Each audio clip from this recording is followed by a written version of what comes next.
Je fais une vérification. Tac. Normalement, ça devrait aller. Tac. On va vérifier. Ah bah parfait, c'est bon, je suis à l'antenne. Parfait. Bonsoir. Eh ben, magie. Parfait. Et merci le chat, merci pour Très les bien. dons, merci pour les 500, les 600, je sais plus combien de balles qui ont été données sur notre, En sur notre tout, émission. plus de 650. Voilà. Merci à vous. Merci le chat. Et soutien aux grévistes et Bien grévistes, évidemment. bien évidemment. Allez, Nous, on bonne émission à descend en toi. salle d'attente pour débriefer. C'est ça. Bonne émission à toi, Joyeux. Allez, Bisous. merci beaucoup à vous, merci. Ciao. Tchuss. Eh ben bonjour, bonsoir mesdames et messieurs, bienvenue chez Piquet de Stream, évidemment. Moi c'est Joël Sociologue, je fais la sociologie, mais ce soir nous ne faisons pas que de la sociologie, nous faisons une histoire sociale. Et une histoire sociale notamment avec le documentaire de Tancred Ramonet, Ni Dieu ni Maître, une histoire de l'anarchisme. Je pense que vous êtes nombreuses déjà peut-être potentiellement à le connaître. En tout cas c'est un documentaire, moi, qui m'a profondément touché dans ma culture militante. Et en fait, il y a l'épisode 3 et 4 qui sont sortis récemment. Et je vous propose tout simplement de regarder le troisième, ce qui va nous permettre de rappeler l'histoire sociale, de rappeler un petit peu d'où on vient, ce qu'il y a derrière. Et puis voilà, moi je trouve que c'est plutôt pas mal. Donc voilà. Le chat c'est bon, on m'entend bien, ça ne coupe pas, normalement ça devrait être bon, mais si jamais vous me dites... En tout cas, voilà, donc on va pouvoir commencer. Je pense qu'on va enchaîner de suite. Alors, il y a des moments où je vais faire du react, un petit peu m'arrêter et tout. Mais le but, c'est aussi de vous laisser un documentaire de qualité et très ouvert afin que vous puissiez vous-même entrer dans le débat, entrer dans la discussion. Et puis voilà, quoi. Donc, bon documentaire à vous tous et toutes. Alors, attendez, je vérifie juste, les petits, d'accord, voilà. Allez, c'est parti, let's go. On va pouvoir commencer. Vous me dites si le son est trop bas ou pas, ou trop fort.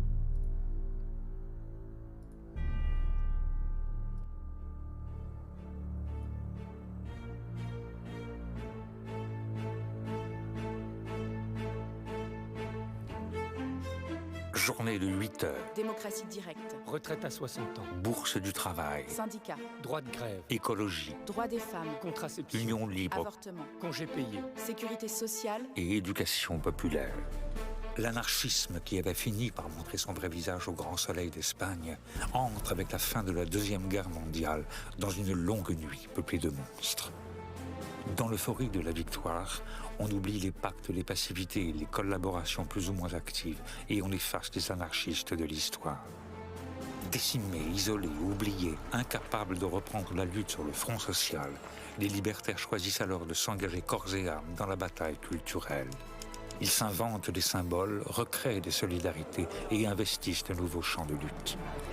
Et dans le cours de la guerre froide, où les grandes puissances rivalisent de violence, ils sont bientôt rejoints par une jeunesse neuve qui, tout en donnant de l'anarchisme une autre image, contribue à lui offrir une nouvelle visibilité.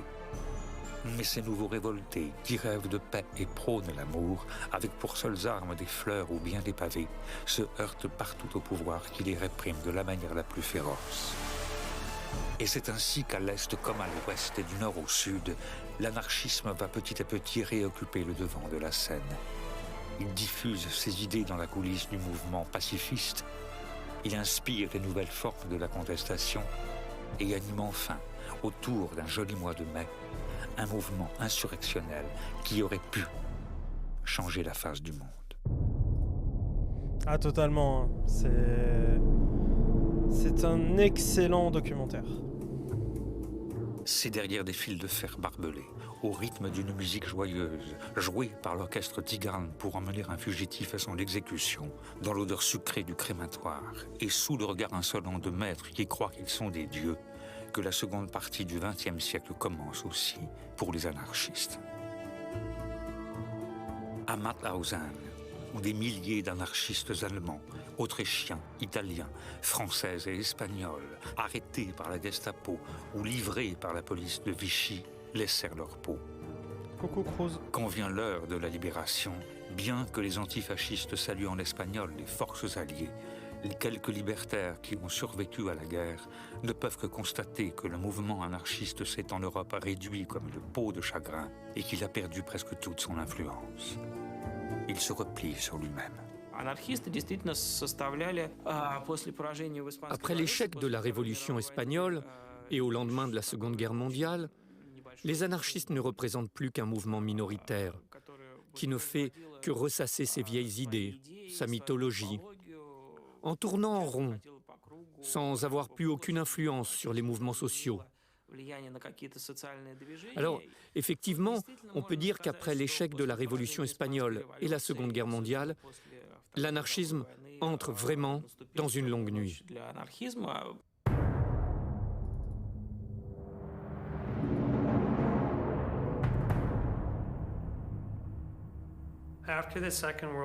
Après la Seconde Guerre mondiale, il devient très difficile d'être anarchiste, que ce soit en Europe, en Amérique du Nord ou en Asie, parce que le monde est divisé en deux camps, l'Est et l'Ouest. Alors, ce que font les anarchistes, c'est qu'ils n'optent ni pour l'un ni pour l'autre. Ils ne soutiennent aucun des deux camps pendant la guerre froide.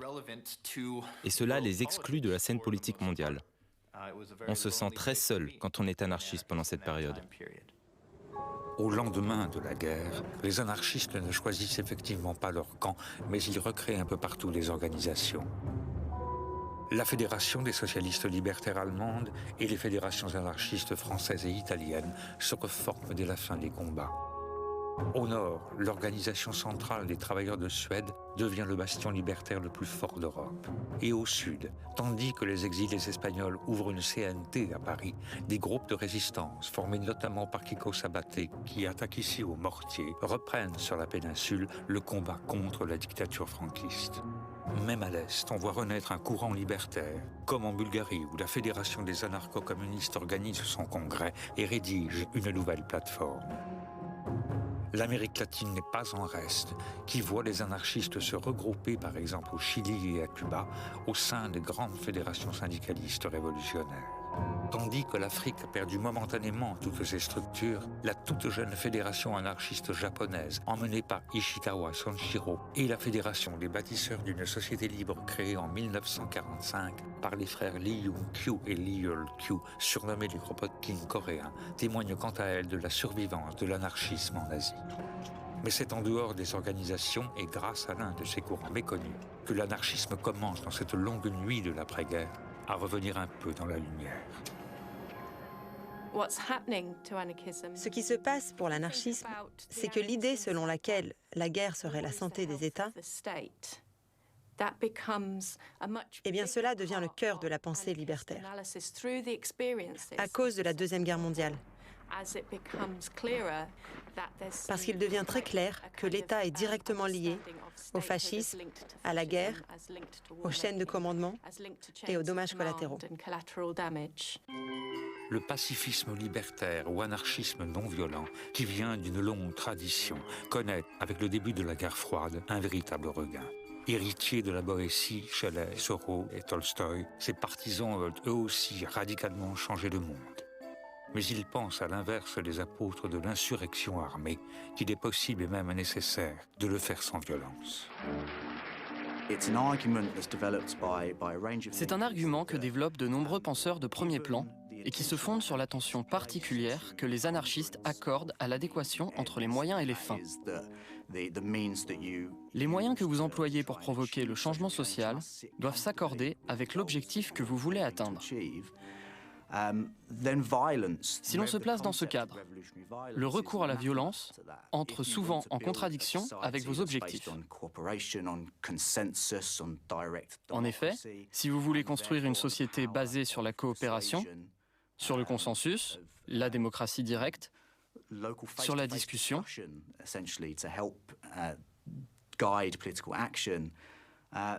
alors la violence politique n'est pas le moyen à utiliser pour atteindre ce but.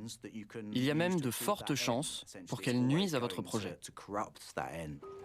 Ces théories inspirent d'autant plus les révolutionnaires à l'époque que pour la première fois, la non-violence vient le prouver avec Gandhi dans les faits, sans l'efficacité.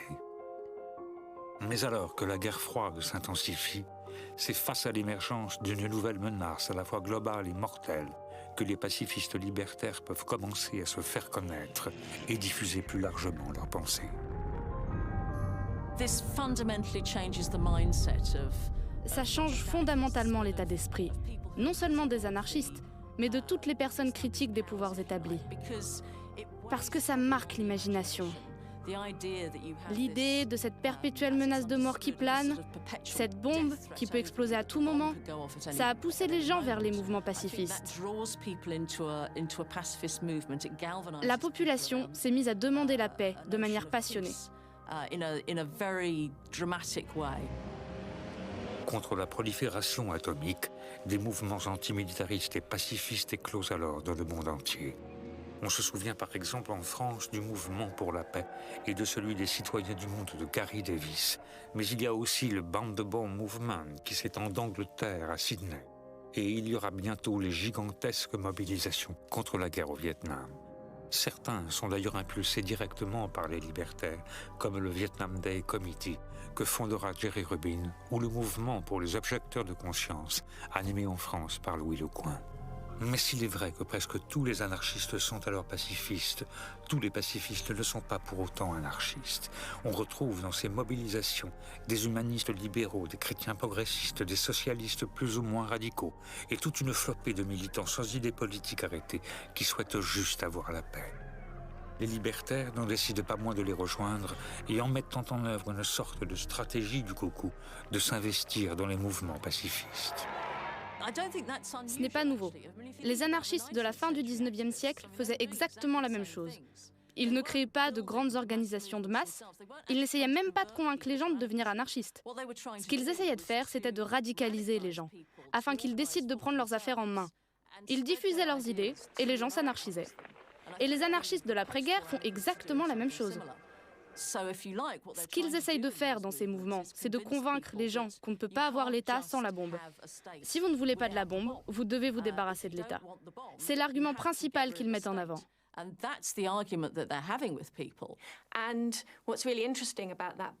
Et ce qui est vraiment intéressant à ce sujet, c'est que les vieux courants pacifistes ont commencé à dénoncer ce lien également. Et grâce à ça, on a vu naître des relations très fortes entre les groupes pacifistes et les groupes anarchistes. C'est au Royaume-Uni où, à la différence des autres pays européens, le mouvement pour la paix n'est pas contrôlé en sous-main par Moscou, que les liens entre anarchistes et pacifistes deviennent les plus solides et les plus étroits. Dans la campagne pour le désarmement nucléaire, derrière Bertrand Russell, qui en est la figure de proue, on retrouve en effet toute la crème de l'anarchisme britannique comme Herbert Reed, Ethel Manning, Alex Comfort ou Colin Ward. Et leur influence se fait rapidement ressentir jusque dans le nom que se donne le mouvement et qui dit presque tout. Le comité d'action directe n'était pas seulement un mouvement contre la guerre. Il développait aussi une véritable critique sociale basée sur les travaux des anarchistes. L'emploi du concept d'action directe en témoigne. C'est une traduction directe de la pensée anarchiste. L'idée, qui peut paraître en réalité très radicale et très conflictuelle, c'est de changer les choses vous-même, plutôt que de demander à quelqu'un d'autre de le faire. Ça fait très Extinction Rébellion quand même. Les pacifistes, les anarchistes découvrent aussi de nouvelles techniques de lutte qu'ils décident d'adopter comme une sorte de propagande par le fait non violente, tant elle semble illustrer le message libertaire. Les tactiques pacifistes, comme la désobéissance civile ou les sit-ins par exemple, mettent en lumière la violence de l'État. Car, en usant de violence contre des manifestants non violents, l'État, en quelque sorte, se condamne lui-même.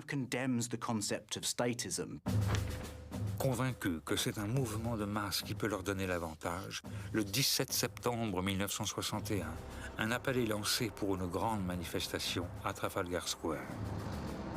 Mis sous la pression, le pouvoir britannique réactualise le Justices of the Peace Act, une loi vieille de 600 ans presque jour pour jour, qui permet d'incarcérer de manière préventive les fauteurs de troubles. Ça me rappelle quelque chose. Vous vous souvenez, désolé, je commence à parler un peu.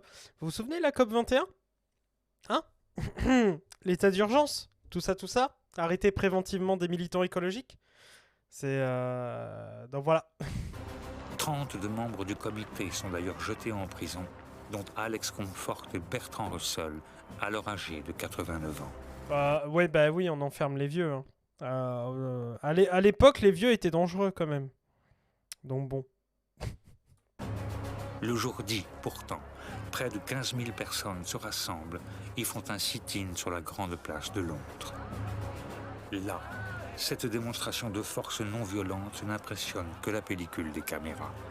Car le gouvernement envoie la police qui tranquillement arrête des centaines de manifestants. Déjà, des anarchistes s'interrogent. Bah oui, en fait, vous livrez littéralement des gens pacifiquement à la police. Beaucoup d'anarchistes au sein du mouvement commencent à considérer les tactiques pacifistes soit comme très naïves, soit comme fondamentalement inefficaces si l'on pense à la lutte des classes, ou même pire, comme une excuse pour ne rien faire.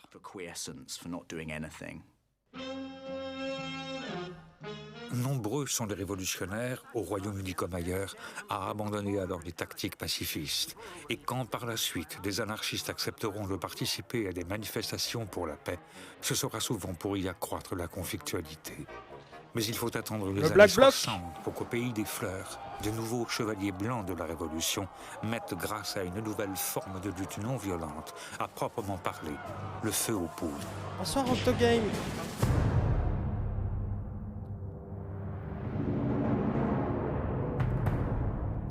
La provolution.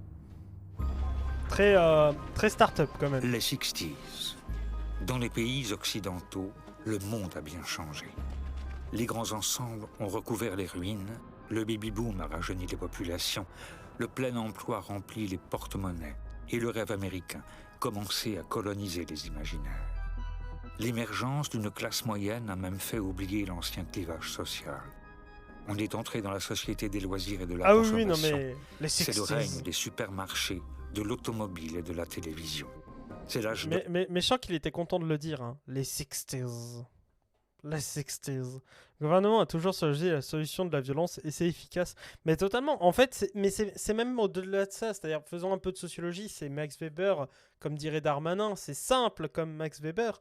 Mais grosso modo, l'État a le monopole de la violence légitime. C'est-à-dire que demain, vous faites un sit-in à Londres qui bloque toute la ville.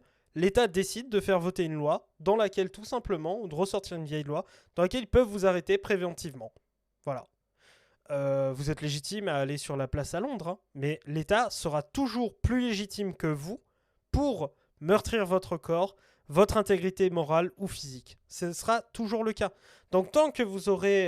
et c'est ça un petit peu, pour revenir aux épisodes précédents, pour les personnes qui ne connaissent pas le documentaire, quand on voit l'histoire de l'anarchisme et la scission entre un socialisme d'État ou un socialisme autoritaire ou alors un socialisme libertaire, c'est bien celui-là en fait. La rupture, elle se fait dès que les anarchistes ne veulent pas d'un État, parce qu'un État limitera au nom du collectif les aspérités et les inspirations individuelles et les libertés individuelles.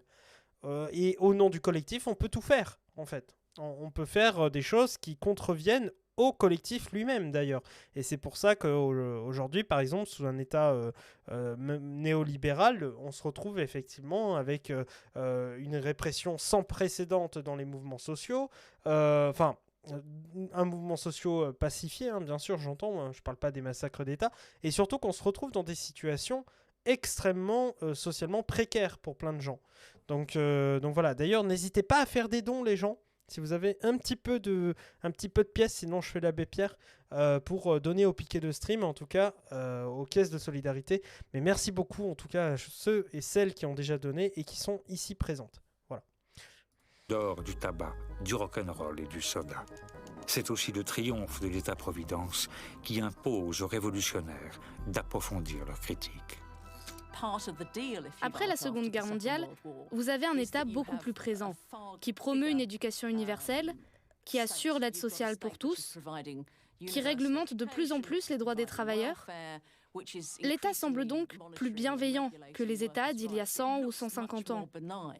Les anarchistes sont donc, dans une certaine mesure, le dos au mur, car la vie semble s'être améliorée pour beaucoup de gens. Mais ce que les anarchistes essaient de montrer, c'est que cette bonne vie n'est pas la vie bonne. C'est pas la bonne vie pour tout le monde. Et l'argument critique des anarchistes est que le capitalisme et la culture de masse de la société moderne, vous savez, le consumérisme, la publicité, l'émergence de Coca-Cola, tout cela incarne une forme de banalité et diffuse une sorte de culture banale et stérile. Ce sentiment absurde est notamment ressenti par la jeunesse qui a pris peu à peu conscience de son ombre, de sa force et du rôle moteur qu'elle pourrait jouer dans un processus révolutionnaire. À l'instar des États-Unis d'Amérique avec le Free Speech Movement, elle commence à faire entendre un peu partout sa voix. En ce début d'année 1965, ce phénomène va devenir aussi manifeste aux Pays-Bas, même si l'anarchisme n'y a pas encore connu son regain et que la société semble verrouillée de l'intérieur. Au début des années 60, les Pays-Bas étaient un pays étriqué. La société était refermée sur elle-même et les jeunes n'avaient pas leur mot à dire. Dans les années 60,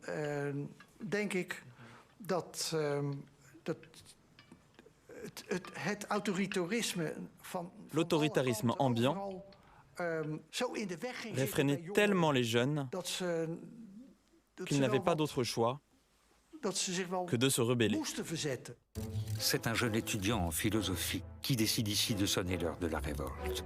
Roel van Deun a milité au sein du mouvement Bam de Band néerlandais et atteint lui aussi les limites des tactiques de lutte pacifiste. Mais bien qu'il occupe désormais une fonction importante au sein du mensuel anarchiste d'Ivray, il se sent un peu à l'étroit dans les organisations libertaires traditionnelles.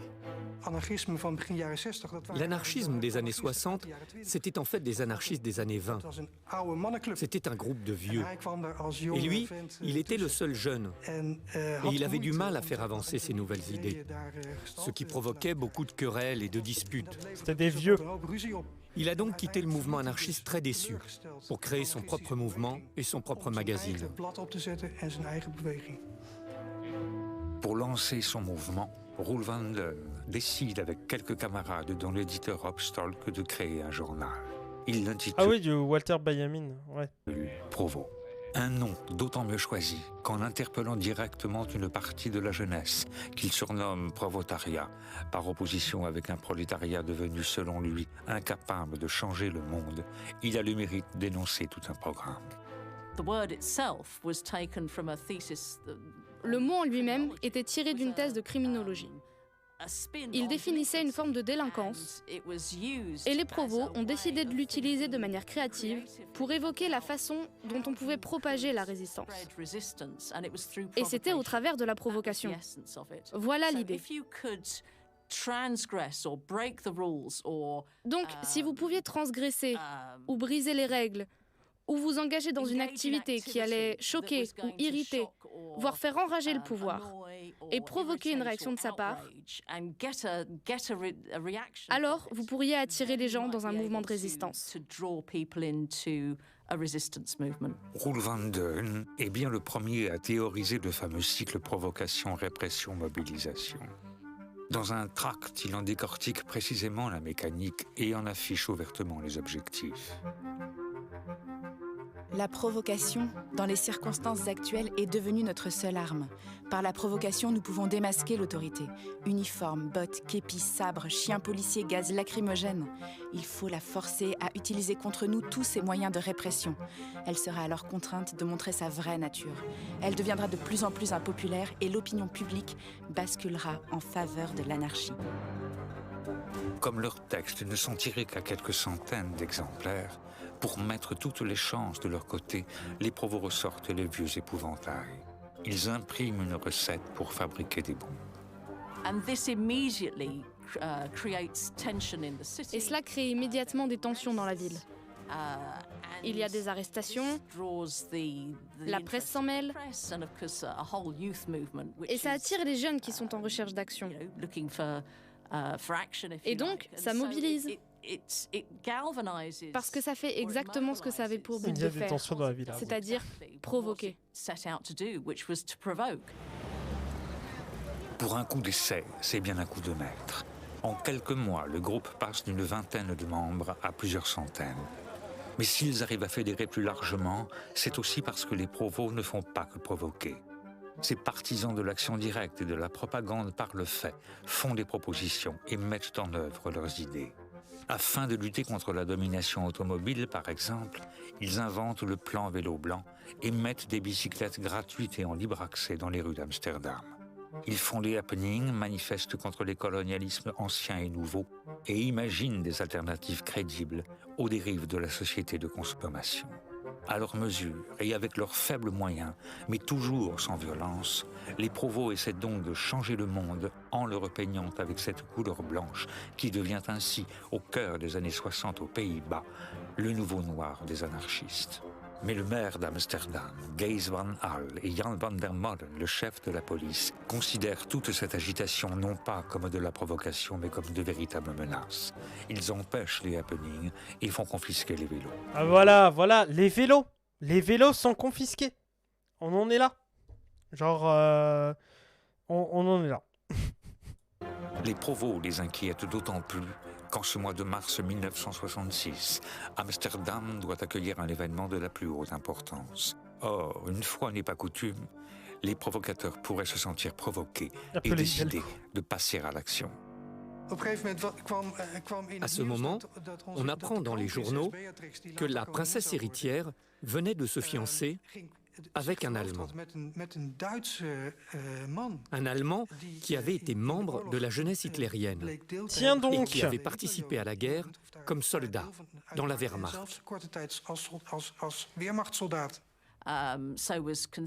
Il était donc considéré par la gauche comme un véritable nazi. Et dans le contexte de l'Holocauste et la façon dont il s'était déroulé, particulièrement aux Pays-Bas et à Amsterdam, c'était vraiment, vraiment problématique. Afin de manifester leur opposition à cette union qui aura lieu le 10 mars et sera retransmise en Eurovision, les provos souhaitent s'inviter à la noce et comme Roeland II n'avait aussi théorisé qu'il n'était qu'une image, figurer en bonne place sur la photo de mariage. Pour faire monter la pression en amont des noces, ils s'amusent à faire courir les plus folles rumeurs. Et cette fois encore, non pas avec de la violence, mais avec des propositions loufoques.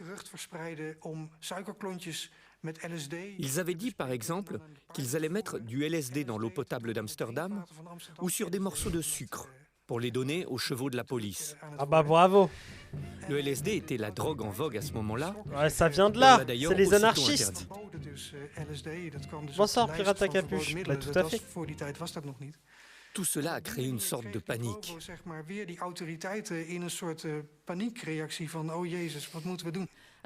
Il y avait donc le jour du mariage une présence policière massive.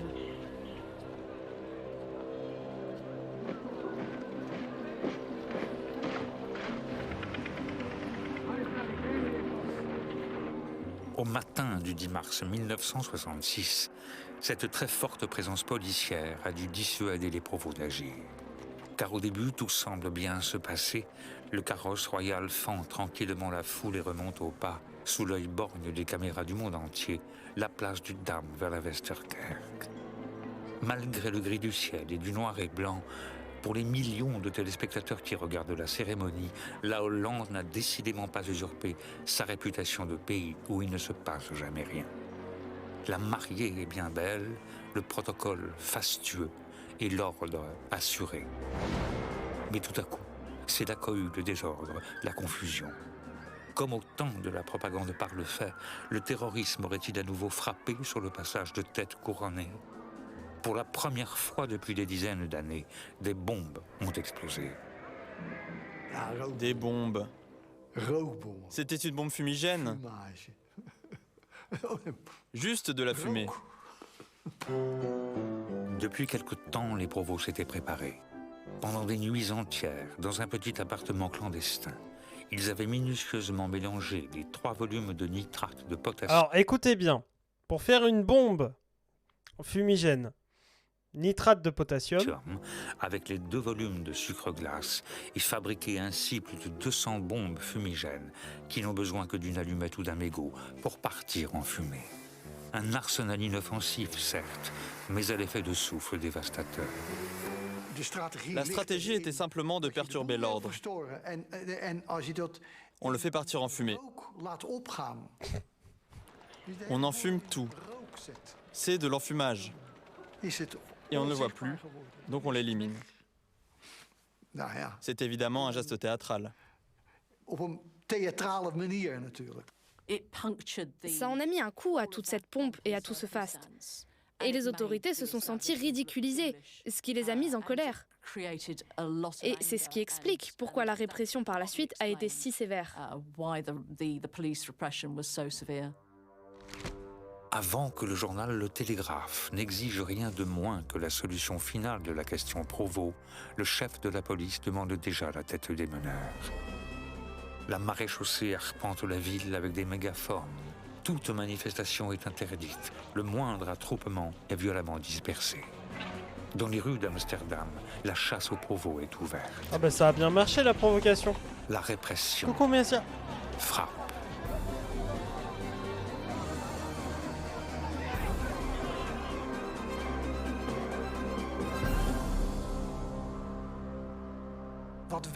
Mais une chose était en train de changer. La population commençait à avoir de la sympathie pour les Provost. On voyait dans les médias que de plus en plus de gens défendaient leurs actions et condamnaient l'attitude des autorités. Ouais, c'est incroyable ça, les coups comme ça. L'opinion publique se retournait contre la police et l'État en faveur des Provost. Au milieu de l'année 1966, malgré la répression, ou plutôt grâce à elle, les Provost sont au fait de leur gloire. Leur nom résonne, leurs idées voyagent et ils font des petits. Aux Pays-Bas, bien sûr, où des groupes se constituent à Rotterdam, La Haye ou Maastricht, mais aussi dans toute l'Europe, en Belgique, en Suisse, en Allemagne de l'Ouest, en Italie, au Royaume-Uni, à Paris, où une manifestation a lieu au cri d'anarchie et liberté. Et le péril blanc s'étend jusqu'aux États-Unis d'Amérique, où le Constitution Park de Berkeley est renommé Provost Park en hommage au révolutionnaire amstélotamois. Ah voilà, encore les États-Unis. Le monde entier a les yeux tournés vers la Hollande. Salut, et certains imaginent déjà que la révolte jeune, ludique et libertaire des Provost pourrait se transformer en révolution. Un mouvement social qui commence alors et va mener les Pays-Bas au bord de l'insurrection semble leur donner raison. Le 13 juin, à l'appel des organisations syndicales, une grande mobilisation des travailleurs a lieu. Roel van Deun et ses camarades appellent le proletariat à se joindre à la manifestation. La mort accidentelle d'un manifestant, dont la rumeur dit qu'il a été victime de violences policières, fait soudain converger les luttes. La manifestation tourne à l'émeute. Les Provost et les travailleurs, rejoints par la masse des étudiants et des blousons noirs, transforment le centre-ville en champ de bataille. On décèle les pavés, on retourne les voitures. Voilà. Malgré le soutien des proxénètes, la police est lapidée. Le journal, le Télégraphe est incendié. Amsterdam s'enflamme. Devant l'ampleur des troubles, le Parlement est convoqué en séance extraordinaire. Les autorités étaient mises sous pression, non pas par les Provost, mais par l'opinion publique. Résultat, le commissaire de police a été démis et le maire d'Amsterdam a dû démissionner. Cela aurait pu être une victoire pour les Provost. Mais pris dans leur logique non violente, au lieu de pousser leur avantage, ceux-ci préfèrent se dissocier du mouvement en évoquant une hystérie collective avec laquelle ils n'avaient rien à voir. Ah, la trahison! Ah là là là là, terrible, terrible. Incapables de saisir ce momentum révolutionnaire, la fin de leur mouvement n'est plus qu'une longue agonie. Infiltrés, leurs plans sont éventés, et comme les nouvelles autorités savent ne plus réagir à leurs provocations, leur tactique tourne à vide. Alors, comme ceux qui vivent du spectacle périssent souvent par le spectacle, eux qui n'avaient voulu être que des images connaissent le destin des images. Ils deviennent des cartes postales. Très Guy Debord. Toute cette attention internationale, qui venait non seulement de la presse, mais également de la jeunesse qui arrivait de partout. On proposait même des provotours. Tout cela dépassait l'intention originelle de ces garçons.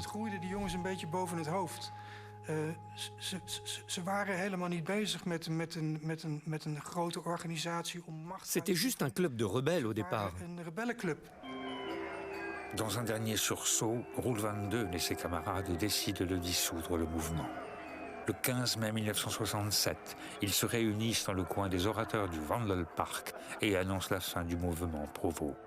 Rob Stolk en Roel van Duin, jullie zijn dus hier gekomen om Provo te begraven. Waarom? Ja, ik ga dus ook naamsverandering aanvragen omdat ik tegen leiders ben en ik ben een veel te bekende image geworden. En ik wil mezelf dus gewoon liquideren. En dat was het. Et voilà, c'était la fin. Après 2 ans, pendant lesquels ils ont mis les Pays-Bas sans dessus-dessous, les Provos sont alors partis chacun de leur côté.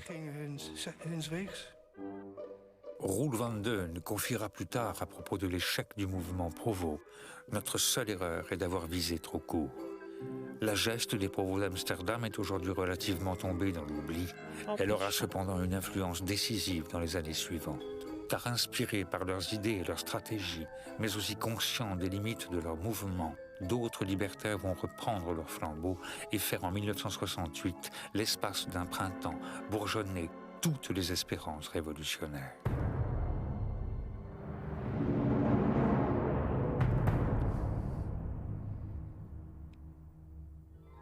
Bonne nuit. Faites de beaux rêves. Crime sur 20. À la veille de l'année 68, le mouvement anarchiste en France n'est toujours pas sorti de la nuit. Il faut voir que fatalité groupusculaire, ici comme partout ailleurs, les organisations libertaires ne cessent pendant ces années de se scinder, fusionner, disparaître, puis renaître. Oui, on parle des trotskistes, hein, mais les anarchistes aussi, on a fait ça. Hein. Faut le dire. Pour rassembler tous ces groupes, coordonner leurs activités et tisser des liens avec d'autres cellules révolutionnaires, on ne trouve pas mieux que de créer des comités à foison. On s'y perd. Face à ces organisations désorganisées, il devient essentiel de rétablir un semblant d'unité. Le groupe des jeunes libertaires de Paris décide d'inventer un symbole. Le encerclé date d'avril 1964. Il est présenté, disons, devant le mouvement anarchiste dans un numéro du bulletin des jeunesses libertaires, des jeunes libertaires, et avec une explication de pourquoi il serait bon que les anarchistes, quand ils font des inscriptions sur les murs, quand ils font des affiches, mettent ce symbole de façon systématique. 2 motivations principales nous ont guidés. D'abord, faciliter et rendre plus efficaces les activités pratiques d'inscription et d'affichage. Ensuite, assurer une présence plus large du mouvement anarchiste aux yeux des gens. Le sigle adopté nous a paru répondre le mieux à ces critères. En l'associant constamment au mot anarchiste, il finira par un automatisme mental bien connu par évoquer tout seul l'idée de l'anarchisme dans l'esprit des gens. Ça, c'est des techniques de marketing, finalement, c'est aussi bête que ça. Si tous les groupes anarchistes, malgré leurs différences très fortes, disons, et des fois l'opposition qu'il y avait entre eux, signaient, mettaient un même logo, ça aurait un effet multiplicateur de la présence des anarchistes sur les murs de Paris ou dans la vie politique parisienne. L'effet n'est pas immédiat.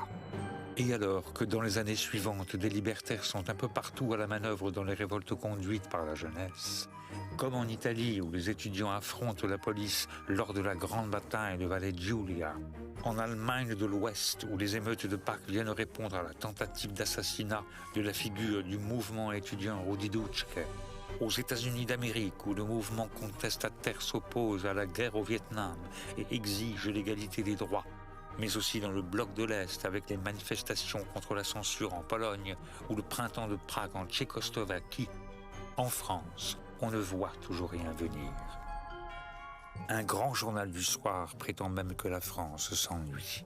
Et pourtant, tout commence en banlieue parisienne, dans l'université de Nanterre, où l'on compte alors de nombreux militants anarchistes convaincus et expérimentés. Toute seule appropriée peu la connaissent. C'est quoi? Oui, je appartiens à un groupe anarchiste. Voilà. Et nous publions ces phrases qui sont en fait un plagiat d'un autre plagiat. Alors maintenant, pour la meilleure façon de savoir ce que c'est, vous le lisez et puis vous pouvez vous faire votre opinion vous-même. C'est tout ce que je peux vous dire. Vous habitez la résidence? Oui, j'habite la résidence. Pourquoi quoi, vous avez des rapports avec certains flics, non? Ces militants connaissent la l'histoire suspicion généralisée. Certains sont même allés aux Pays-Bas rencontrer les provos. Ils critiquent le système éducatif qui ne fait selon eux que reproduire les structures de domination, mais ils ne veulent pas seulement porter la révolution à l'université, ils entendent plus globalement changer la vie. Parmi eux se fait très tôt remarquer un certain Daniel Cohn-Bendit, que l'on dit alors libertaire. Alors là, il n'y a pas photo là-dessus. C'est un militant anarchiste, membre de la Fédération anarchiste, membre de la Liaison des étudiants anarchistes, membre de Noir et Rouge, membre de tous ces mouvements, partie prenante à part entière. Mais il n'est pas le seul, et à ses côtés, il a mal d'autres fini. figures apparaissent, comme Olivier Castro, qui se définit alors comme un anarchiste indépendant, Jean-Pierre Duteuil, qui appartient lui aussi à la Liaison des étudiants anarchistes, ou le discret René Riesel, toujours avec ses lunettes noires, qui fondera le groupe des Enragés. Avec une centaine d'autres étudiants, ceux-ci décident le 22 mars 1968 d'occuper un étage de la tour administrative de la faculté de Nanterre. Ils se regroupent en conseil, débattent, chantent des chansons et écrivent sur les murs les tout premiers A cerclés. Expulsés de Nanterre, les étudiants se rendent à la Sorbonne au cœur de la capitale. La police intervient, mai 68 vient de commencer. Car à la différence des provos, les libertaires parisiens choisissent d'assumer la confrontation. Autour d'Olivier Castro, que l'on voit ici de dos, ils organisent la riposte. Tête casquée, visage masqué, on ramasse de quoi passer à l'offensive. Les rues de Paris sont dépavées. Et pendant plusieurs jours et plusieurs nuits, enivrés par l'odeur des gaz, de jeunes révolutionnaires écrivent dans l'air une ancienne chanson de geste ou improvisent de nouveaux pas de danse. Il y a cette griserie extraordinaire qui ne prend que les émeutiers et que qui n'a pas été émeutier ne peut pas savoir de quoi il s'agit. Le goût de la barricade. Contrairement à ce que dit la légende, la répression est très brutale.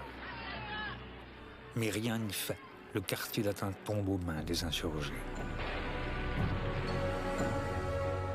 Finalement réouverte, la Sorbonne est proclamée commune libre. Le drapeau noir flotte sur la cour d'honneur. On rebaptise des salles du nom des héros de l'histoire libertaire, comme l'Amphibono. Une assemblée générale permanente est formée. Un comité d'occupation révocable à tout instant est élu. On écrit sur les murs, on réinvente la culture, on imprime des tracts et des journaux. On ouvre une cantine libre et gratuite pour tous. On crée une crèche autogérée. Grâce à la redoutable section des combattants katangais, on organise aussi l'autodéfense. À tous les étages, pendant plus d'un mois, on discute du monde, de la vie, de l'amour et de la révolution. Ah, ça rappelle des choses. Il faut changer les structures de la société si on veut changer l'université. Comment changer les structures? En faisant la révolution. Tous les étudiants ne sont pas anarchistes, bien sûr, loin s'en faut. Mais les libertaires sont là, avec les militants des autres tendances révolutionnaires, maoïstes, trotskistes, guévaristes. Aussi et surtout avec la masse des étudiants non encartés dont les idées ne sont pas encore bien arrêtées, mais qui veulent prendre part eux aussi à l'élan révolutionnaire. La grande qualité des anarchistes de mai 68 a été de permettre à une ribambelle de gens que l'on appelait inorganisés. Des gens qui venaient de nulle part, qui soudain émergeaient en mai 68, de leur permettre de prendre toute leur place. Et non pas de les renvoyer à l'école, au cours primaire, qu'il fallait qu'ils passent tous les échelons. Et ça a été une grande force libertaire, d'émancipation, qui a permis à chacun de prendre sa place. Ah bah oui, il y a eu des FAF en PLS. Tout en luttant beaucoup contre les menées staliniennes de certains groupuscules, même si ce n'étaient pas des staliniens, même s'ils étaient anti-staliniens, ils avaient souvent des pratiques qui était peu recommandable, disons. Le mouvement fait tache d'huile. Et comme ici, avec l'université de Strasbourg, il s'étend bientôt à toutes les universités françaises. Mais pas que. C'est un moment dans lequel on a eu souvent tendance à surévaluer la composante étudiante, la composante culturelle de la contestation. Mais ce qui est très intéressant, c'est aussi la composante ouvrière de 1968. Et le climat d'insubordination ouvrière généralisée que mai 68 a révélé. C'est en effet la spécificité du 68 français, car la répression brutale du mouvement étudiant avait provoqué une mobilisation des travailleurs. Une journée de grève générale était organisée par les syndicats. Le 13 mai, une immense manifestation avait lieu, drapeau noir en tête. Mais le lendemain, débordant les appareils, les ouvriers décidaient spontanément de poursuivre le mouvement. C'est la première grève générale sauvage de l'histoire.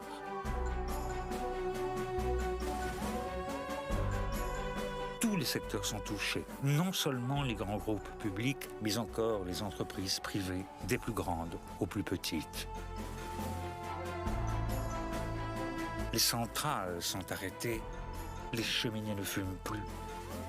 Dans les mines, on refuse de descendre, les docks sont désertés. Même les secteurs les plus inattendus entrent dans la grève. Les banques sont fermées, les grands magasins sont occupés par leur personnel, le ramassage des ordures est suspendu, des banderoles décorent l'entrée des hôtels de luxe, les mariniers occupent la Seine, on ne prélève plus l'impôt. Les fossoyeurs n'enterrent plus, les eaux sont en vacances et les péages sont gratuits. La radio et la télévision réclament la fin de la censure et les actualités publiques remplacent l'amorce de leur rush par des petits A cerclés. Il n'y a pas jusqu'aux footballeurs qui demandent la fin de l'aliénation et occupent leur fédération. Lors des grandes grèves de 1936, on avait compté 2 millions de grévistes. En mai 1968, il y en a au début 6 millions, puis au bout de quelques jours, plus de 10 millions dans toute la France. Non seulement dans toutes les grandes villes de France, mais dans les campagnes. Alors ça, il faut surtout pas l'oublier. Mais moi, j'ai trouvé dans les archives des tracteurs qui défoncent des sous-préfectures. On n'a jamais vu ça. Ah, les sous-préfectures à défoncer. C'était incroyable, vraiment incroyable. On n'aurait jamais imaginé ça une semaine avant. Et cela donne toute leur justification aux idées anarchistes.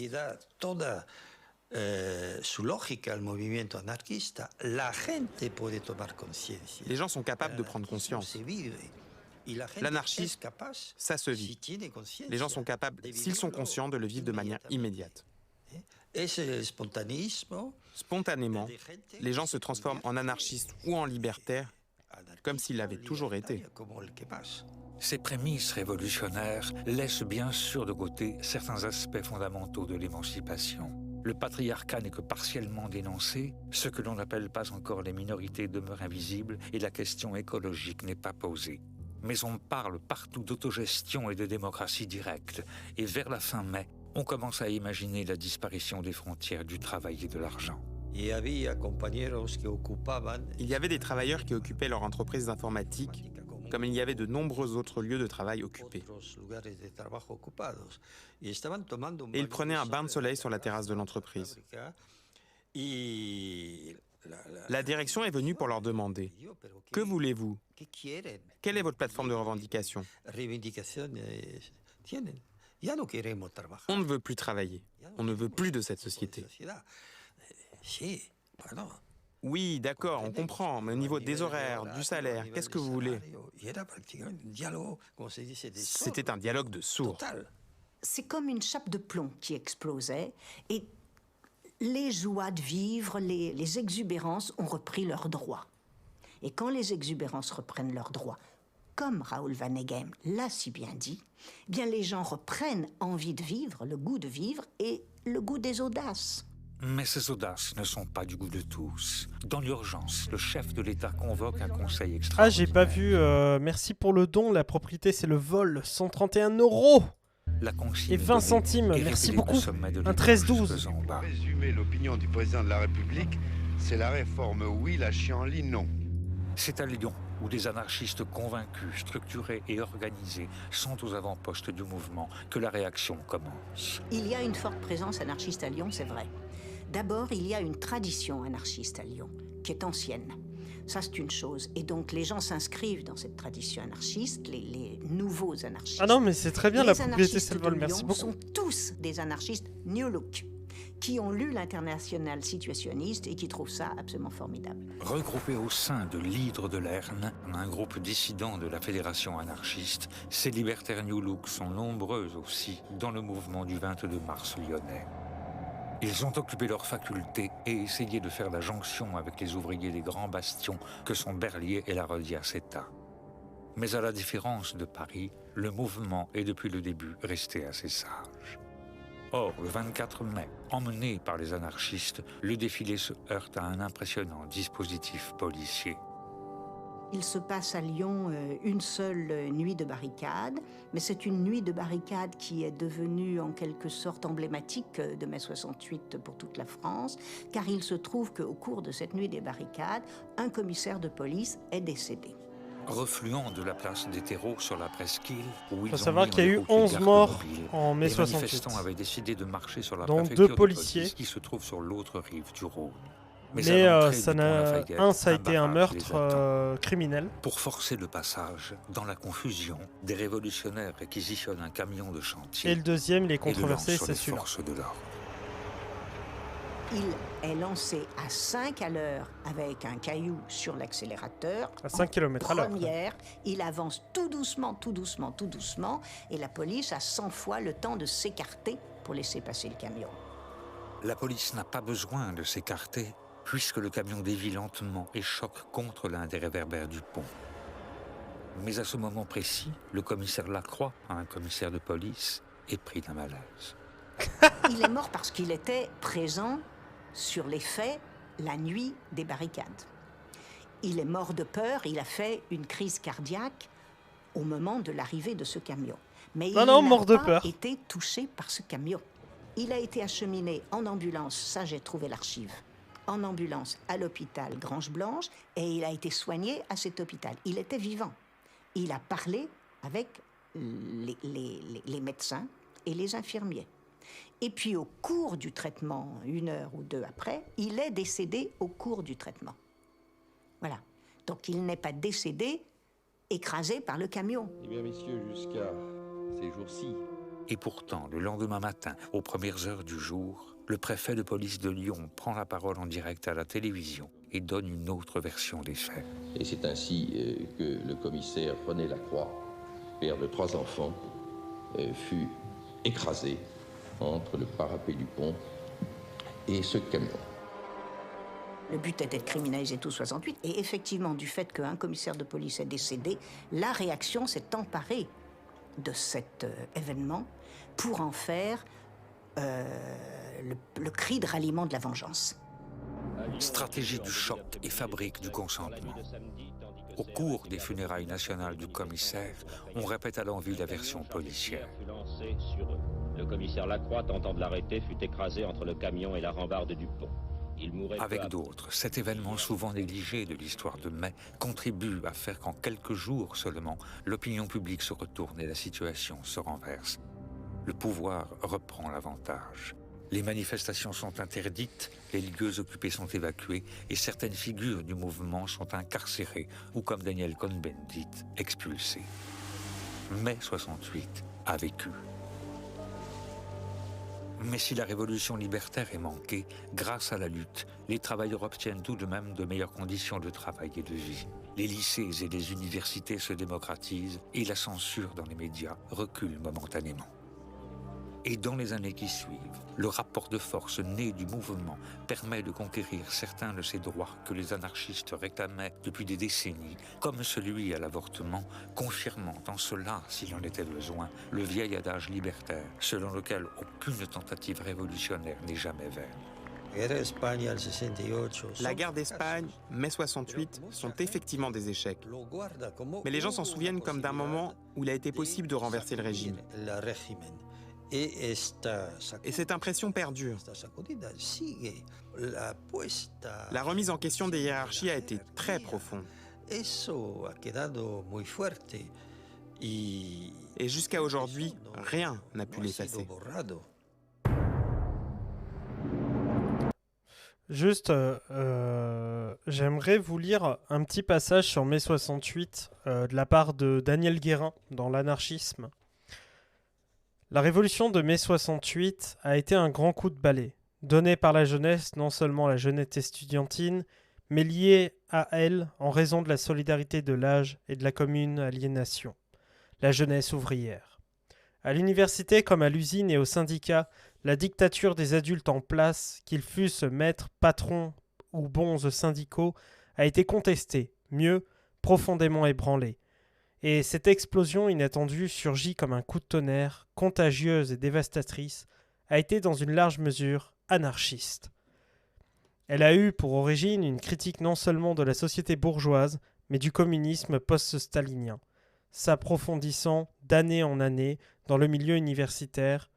Elle a été nourrie, en particulier par la déclaration de guerre du petit groupe situationniste à la misère en milieu étudiant. Elle s'est inspirée de la rébellion étudiante en divers pays du monde et notamment en Allemagne.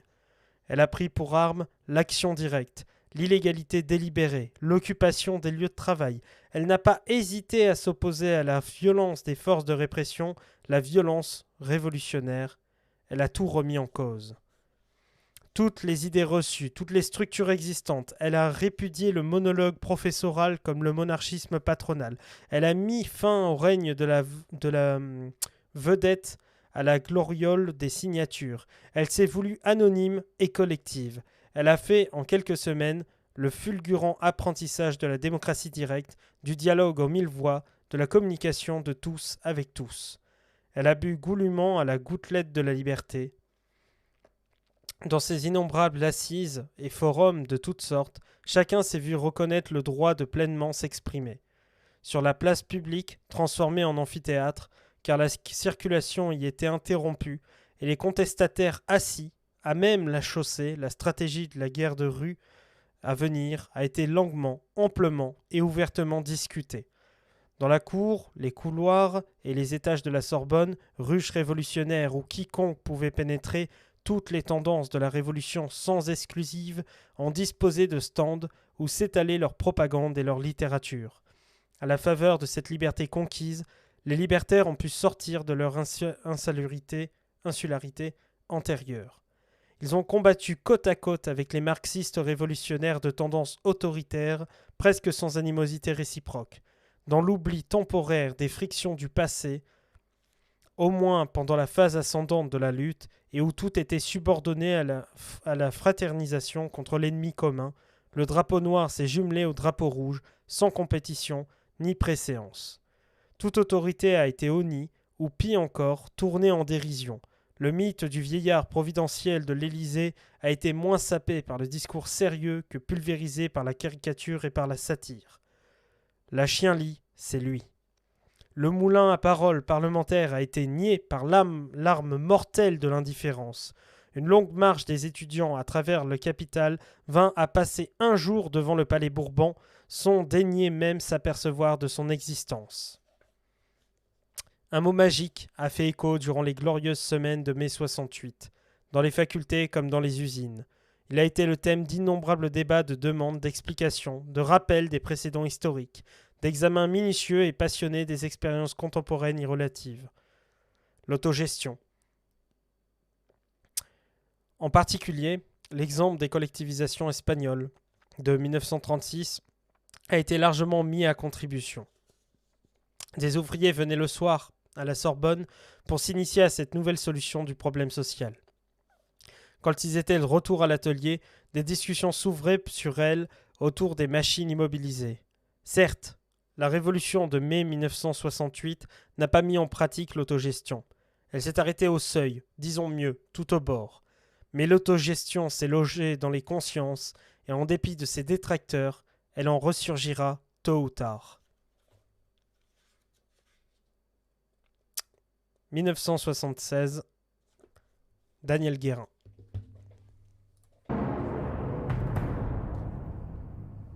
Stoppé en France, le mouvement insurrectionnel se poursuit dans le monde. Du nord au sud, d'une rive à l'autre des océans, quels que soient les systèmes et les régimes, à la suite de mai, la fièvre émeutière s'empare de toutes les grandes capitales, avec comme consigne « faire comme en France ». À Bruxelles, à Londres, Zurich, Stockholm, Montevideo ou Tokyo, les étudiants occupent leurs universités, créent des communes et appellent les travailleurs à les rejoindre. Même dans les pays les plus inattendus, la jeunesse s'insurge. Sous la botte franquiste en Espagne, derrière le mur, comme en Yougoslavie ou en RFA, et dans les pays du Sud. À Istanbul et Ankara, on reprend la rue. À Dakar et Beyrouth, travailleurs intellectuels et manuels font eux aussi la jonction. Et au Pakistan, la grève générale fait tomber le gouvernement. Mais alors que les libertaires auraient pu profiter de cette gloire retrouvée quand ils organisent en septembre 1968 à Carrare, en Italie, un nouveau congrès international, leurs vieux démons reprennent le dessus. Les générations s'opposent et les courants se déchirent. Et c'est ainsi qu'au moment où les organisations anarchistes auraient pu jouer un rôle dans ce mouvement révolutionnaire international, elles laissent passer le train de l'histoire. La réaction qui partout opère étouffe dans les urnes ou noie dans le sang les rêves de changement de la jeunesse. À Chicago, la marche des étudiants contre la guerre est écrasée. Au Japon, on expurge la forteresse des étudiants révolutionnaires de l'université Todai. Et le 2 octobre 1968, sur la place des Trois Cultures au Mexique, le gouvernement fait tirer sur les étudiants qui s'étaient pacifiquement rassemblés. Il y a plus de 300 morts. Cet événement, qui restera dans les mémoires comme le massacre de Tlatelolco et vient mettre un terme au rêve d'un possible changement pacifique, rappelle à de nombreux révolutionnaires les mots de Bakounine. Les révolutions ne sont pas un jeu d'enfant, ni un débat académique, ni une joute littéraire où l'on ne verse que de l'encre. La révolution, c'est la guerre. Et qui dit guerre dit destruction des hommes et des choses. Il est sans doute fâcheux pour l'humanité qu'elle n'ait pas encore inventé un moyen plus pacifique de progrès. Mais jusqu'à présent, tout pas nouveau dans l'histoire n'a été réellement accompli qu'après avoir reçu le baptême du sang. Car notre sang bleu est noir, notre drapeau rouge est noir, notre étoile jaune et noire. Alors, je sais pas ce que vous en avez pensé. Moi, ce que je vous propose, c'est qu'on enchaîne de suite sur le dernier volet, parce qu'il nous reste encore 55 minutes, et il dure à peu près ce temps.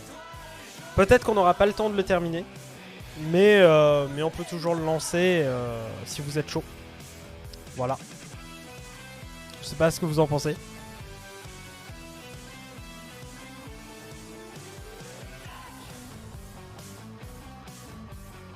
Allez, let's go. Alors, hop. Public britannique. Dure 52 minutes.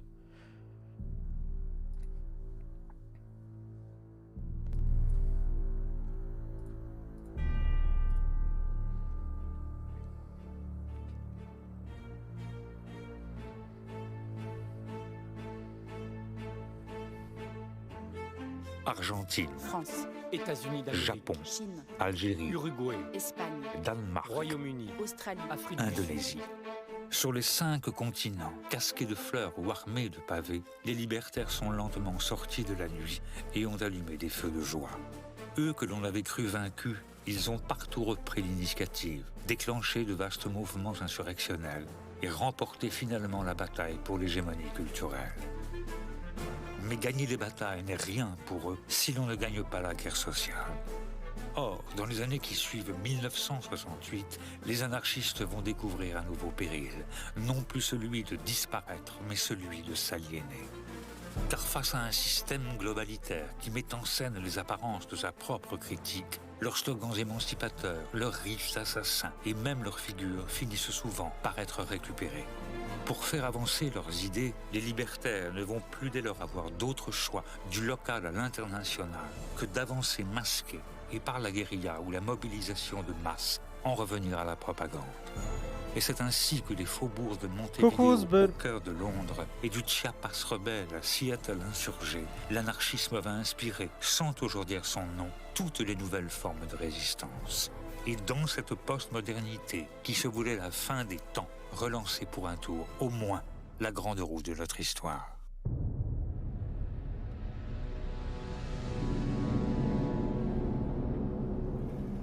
Que l'année 68 ait été une répétition générale ou une révolution manquée, il n'en reste pas moins qu'elle aura laissé comme un goût d'inachevé sur la langue des révolutionnaires.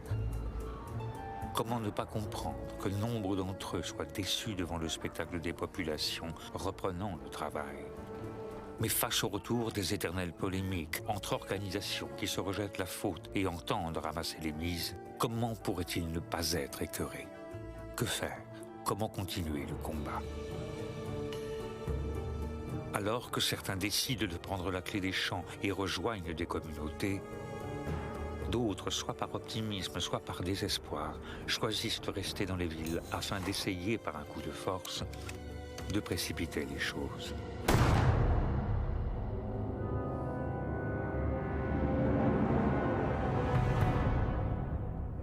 Pour les anarchistes, tout commence en réalité en Uruguay, en 1965, quand Abraham Guillen, ancien combattant au sein d'une division anarchiste en Espagne, mais aussi diplômé en sciences économiques, qui a participé à toutes les tentatives insurrectionnelles de l'après-guerre, publie son livre « Stratégie du guérilla urbaine ». Pour comprendre la nouveauté de son ouvrage, il faut se souvenir que depuis le triomphe de la révolution cubaine en matière de lutte armée, c'est la théorie de Che Guevara, dite du foquisme, qui recueille toutes les faveurs des révolutionnaires. Les guerrieros doivent partir dans les montagnes et dans la jungle pour créer, aux côtés des paysans et des indigènes, des foyers insurrectionnels. Cette théorie, qui a pu montrer son efficacité dans le contexte cubain, doit à tout prix, selon Abraham Guillen, être repensée pour les pays plus développés. Dans une guerre révolutionnaire, quand les masses urbaines sont plus importantes que les masses rurales, le centre de gravité de la lutte doit se situer dans les aires urbaines. Les grandes cités sont des forêts immenses de ciment, où tous les artifices de la guerre de guérilla peuvent être correctement employés. L'heure est venue où une minorité révolutionnaire peut mettre la masse en mouvement et permettre de surmonter l'aliénation par la peur. La théorie de la guérilla urbaine et de la propagande armée vient de naître. Et à Abraham Guillen de préciser: La guerra revolucionaria tiene que tener en cuenta que es una guerra en el espacio y en el tiempo, y que toda operación tiene que tener ganancia de población. El socialismo libertario tiene que predicar con el ejemplo y tiene que llevar adelante lo más consustancial con la doctrina del socialismo libertario, la acción directa, porque para la acción indirecta política, para la acción en la cual las masas no participan, ya están suficientemente los partidos políticos. L'objectif, selon moi, c'est la prise de conscience. La prise de conscience que le système capitaliste est fragile et que les prolétaires peuvent donc mener eux-mêmes la lutte armée. Entre parenthèses, c'est la vision classique des attentats anarchistes depuis la fin du XIXe siècle. La propagande par le fait. La théorie d'Abraham Guillen se diffuse rapidement et parvient à convaincre jusque dans la Suisse de l'Amérique latine, en Uruguay, où la révolte gronde depuis qu'en ce milieu des années 60 sévit une crise économique profonde. Elle inspire notamment un groupe de jeunes révolutionnaires, les Tupamaros. Emmené par Raúl Sendich, un partisan de l'autogestion, fin connaisseur de Proudhon, et rassemblé autour de mots d'ordre libertaires, on retrouve parmi eux des socialistes révolutionnaires, des communistes hétérodoxes, des prêtres influencés par la théorie de la libération, mais aussi, et depuis l'origine, à l'image de Gerardo Gatti, Jorge Savalsa et José Mujica, de très nombreux libertaires. Les anarchistes participent à la formation des Tupamaros. Les Tupamaros ont d'ailleurs un respect de la vie humaine.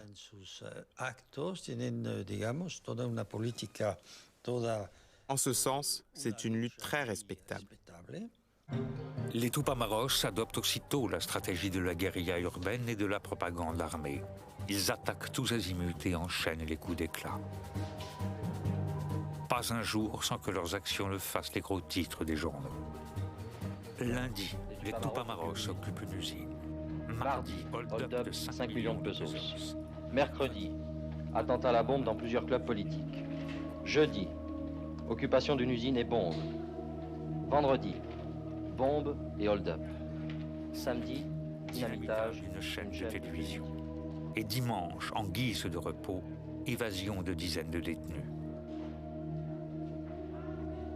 Le pouvoir a beau dénoncer leur violence, les Tupamaros, qui dans un premier temps évitent de verser le sang, sont bien perçus par la presse et l'opinion publique.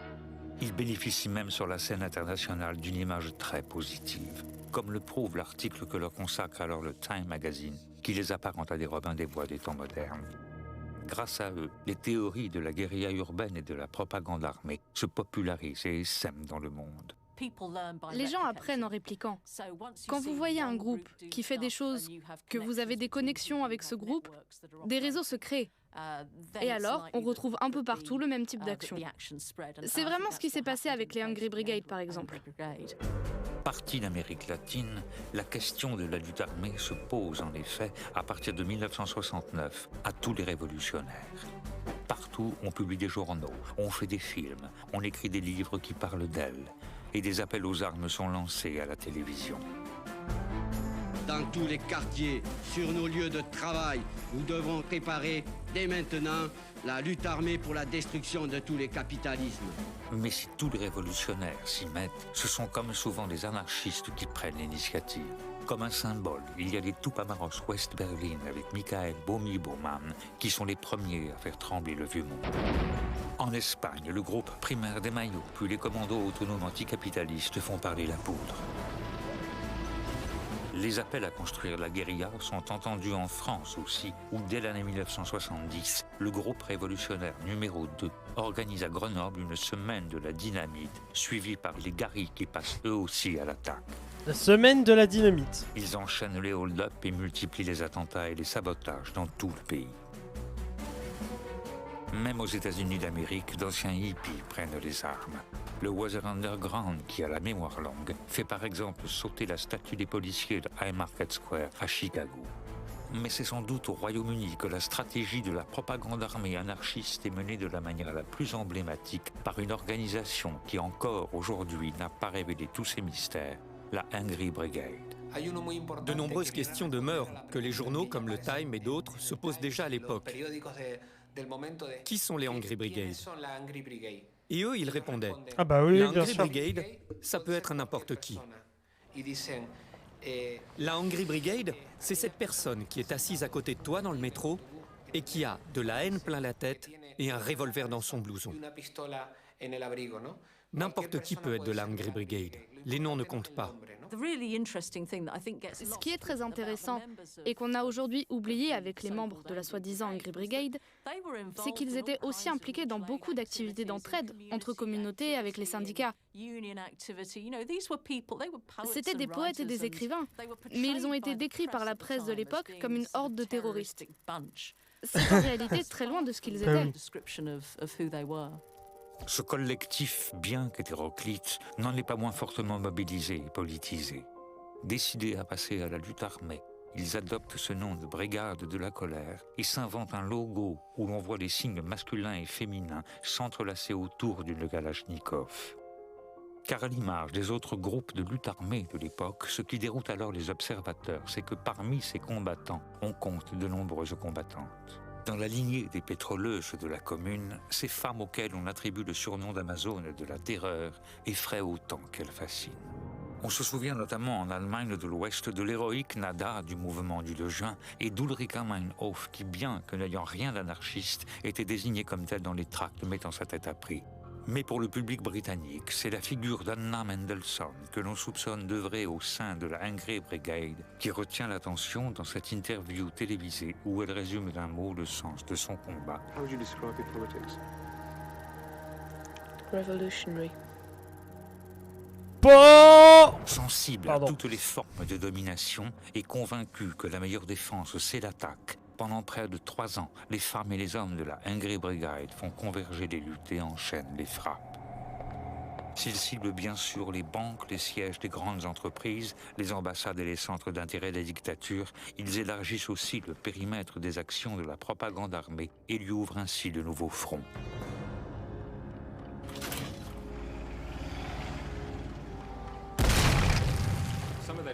Certaines de leurs cibles étaient assez inhabituelles. Par exemple, ils ont fait exploser une boutique de mode, Biba. Il disait que Biba était un symbole de la société de consommation et qu'à ce titre, elle devait être brûlée. Pour bien se faire comprendre, les actions symboliques de la Hungry Brigade sont systématiquement accompagnées de communiqués explicatifs. Frères et sœurs, quels sont vos désirs réels? Aller au drugstore pour vous asseoir avec l'air distant, vide, ennuyé en buvant un café sans goût, ou bien alors le faire sauter ou le faire brûler. La seule chose que vous puissiez faire avec ces maisons d'esclavage modernes appelées boutiques, c'est les démolir. Le capitalisme, le profit, l'inhumanité ne se réforment pas. Il faut les frapper jusqu'à les détruire. Révolution. La logique derrière cela, c'est de s'adresser à un public qui va comprendre les raisons pour lesquelles vous menez vos actions. Mais le risque, évidemment, c'est que vous allez aussi laisser de côté tous ceux qui ne ressentent pas de colère et ne peuvent pas comprendre la symbolique de vos actions. Afin de ne pas se couper de la population, les guérilleros urbains de la Hungry Brigade s'efforcent de ne pas faire couler le sang. Et alors même qu'ils frappent jusqu'aux portes du pouvoir avec une campagne de lettres piégées envoyées aux journaux conservateurs, aux grands industriels et aux ministres, fidèles à la stratégie de la propagande armée, ils ne feront jamais aucune victime. Ils n'ont jamais tué personne. Ils ont fait quelques blessures, mais pas très sérieuses. La propagande par le fait devait toujours être symbolique. Les Hungry Brigade avaient ce slogan très important, je crois. Seuls les fascistes attaquent le peuple.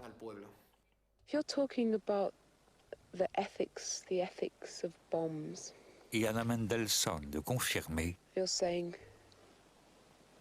Bombs are very dangerous things. Bombs can kill people, and killing people is not what we want, right?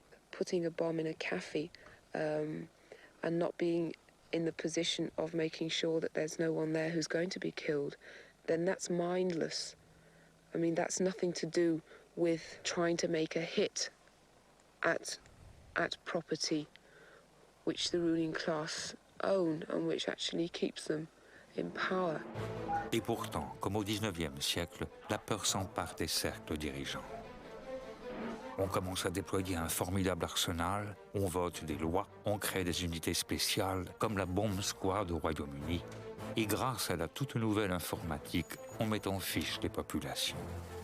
En Europe et dans le monde, la chasse aux guérilleros urbains est donnée. En Uruguay, par exemple, le pouvoir se rigidifie et les autorités multiplient les actions de contre-insurrection. Des coups de filet sont lancés qui permettent d'arrêter les figures du mouvement Tupamaro, comme ici Georges Savalsa. L'usage de la torture se généralise et les escadrons de la mort sont lâchés aux trousses des révolutionnaires. Et cette répression spectaculaire a elle aussi des répliques et fait, elle, en revanche, des victimes. En Allemagne de l'Ouest, Georg von Rauch, l'un des fondateurs des Tupamaros Ouest-Berlin, est tué par la police, devenant le premier martyr de la propagande armée. En Espagne, le guérillero libertaire Salvador Puig Antich est exécuté au Garroville dans la prison Modelo de Barcelone. Et au Royaume-Uni, quelques prétendus membres de la Hungry Brigade, dont Anna Mendelssohn, sont arrêtés.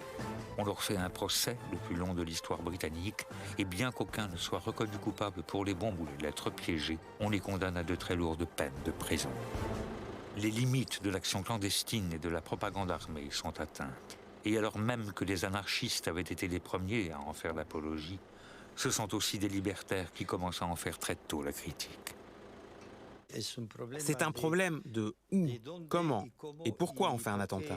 Si c'est pour paralyser le capitalisme, ça peut valoir la peine. Mais si c'est un attentat seulement spectaculaire, parce que l'attentat suppose une profonde inégalité entre ceux qui ont la capacité et le savoir-faire des bombes et les gens du commun, ceux qui vont au travail et qui n'ont rien, à part, bien sûr, leur capacité de grève. Tout ça me semble donner une espèce d'idéal héroïque, guerrier, à des mouvements qui peut peut-être remplacer le lent travail ingrat d'organisation, de formation, de culture. Il y a une certaine impatience révolutionnaire qui fait qu'on imagine qu'on va frapper l'ennemi au cœur en mettant une bombinette ici ou là, mais qui, à plus en plus informés, ont rarement réussi à déclencher un quelconque mouvement social. Devant les caméras, quelques jours avant son incarcération, Anna Mendelssohn elle-même admet la relative inefficacité de la seule stratégie de l'attentat. What has that series of bombs proved to Britain? Yes. What is it? What is the achievement of the Anglia, in your opinion?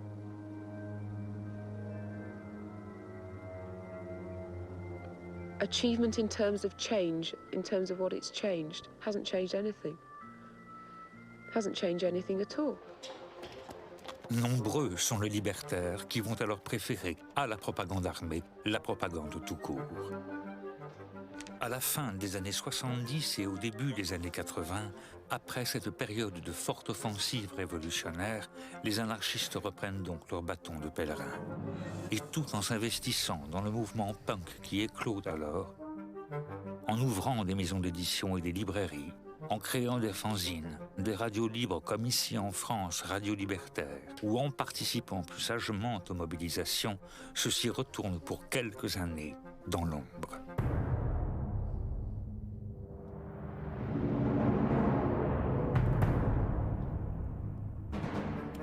Avec la chute du mur de Berlin et l'effondrement de l'URSS, le capitalisme triomphe.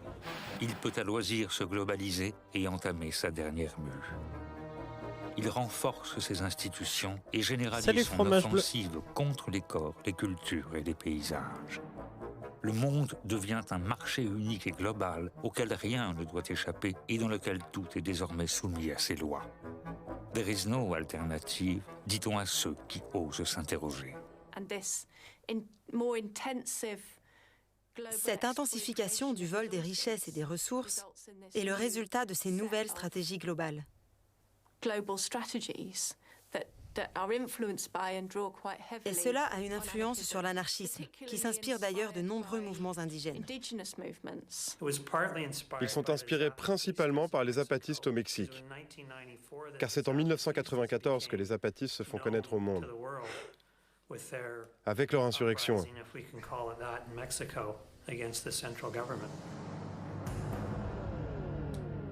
Le 1er janvier 1994, au crépuscule du matin, une armée en guenilles et haillons s'est levée. Radio Zapata, la voz oficial del Frente Suroriental del EZLN, Ejército Zapatista de Liberación Nacional. Declaración de la Selva Lacandona, hoy decimos basta. Tout ça commence d'une manière très intéressante. Parce qu'il y a la menace de la violence. Mais on ne peut pas dire qu'il y ait vraiment de violence. Que veulent-ils? Qui sont-ils, ces guerrieros qui ne semblent pas appartenir à la tradition libertaire? Le ZLN vient d'une autre tradition, qui est plutôt au départ une tradition, on va dire, marxiste, voire guévariste. Cela dit, c'est une organisation intelligente et qui a su prendre en compte à la fois le milieu dans lequel elle s'est développée, donc à savoir le Chiapas, qui est une région fortement indigène, et donc s'inspirer un petit peu des pratiques, des traditions de la région, et puis en même temps aller rechercher aussi dans l'histoire du Mexique. Donc c'est pour ça qu'ils se revendiquent aussi de Zapata, de ce mouvement paysan avant les terres. Et ils revendiquent aussi Ricardo Flores Magón comme ce précurseur de la révolution et en même temps celui qui a amené le slogan Tierra y Libertad. À l'autre bout de ce pays, où toutes les contradictions du capitalisme se donnent à voir, alors que près de la moitié de la population vit au-dessous du seuil de pauvreté, ici, le Coca-Cola est devenu moins cher que l'eau. Les économistes ont beau parler de miracles mexicains, les paysans indigènes de l'armée zapatiste de libération nationale, descendus des hauts plateaux ou sortis de la jungle, connaissent dans leur chair les effets de la globalisation néolibérale et de toutes les formes de domination. Ils occupent les centres de décision parce qu'ils n'entendent plus être dépossédés de leurs terres, de leur vie et de leurs traditions et souhaitent reprendre leurs affaires en main. Mais ils ont beau écrire sur les murs leurs programmes, sur le moment, les commentateurs se désintéressent du message. Et c'est sur le messager que se tournent alors tous les regards. Le sous-commandant Marcos, un ancien étudiant en philosophie, devenu guerriero, mais qui, sous l'influence des Indiens, a peu à peu reconsidéré ses idées et ses stratégies pour adopter une pensée plus libertaire. Son grade, qui n'existe dans aucune armée du monde, parce qu'au Chiapas, suivant la formule mandar obedeciendo, c'est le peuple qui commande, tout comme l'usage du passe-montagne témoigne de cette évolution. Le passe-montagne, oui, ça répond évidemment au problème de la clandestinité. Mais en même temps, tous portent le passe-montagne. C'est-à-dire qu'ils sont tous à la fois soldats et responsables. Ce qui signifie pour eux, nous sommes tous frères et sœurs et nous participons tous à la lutte.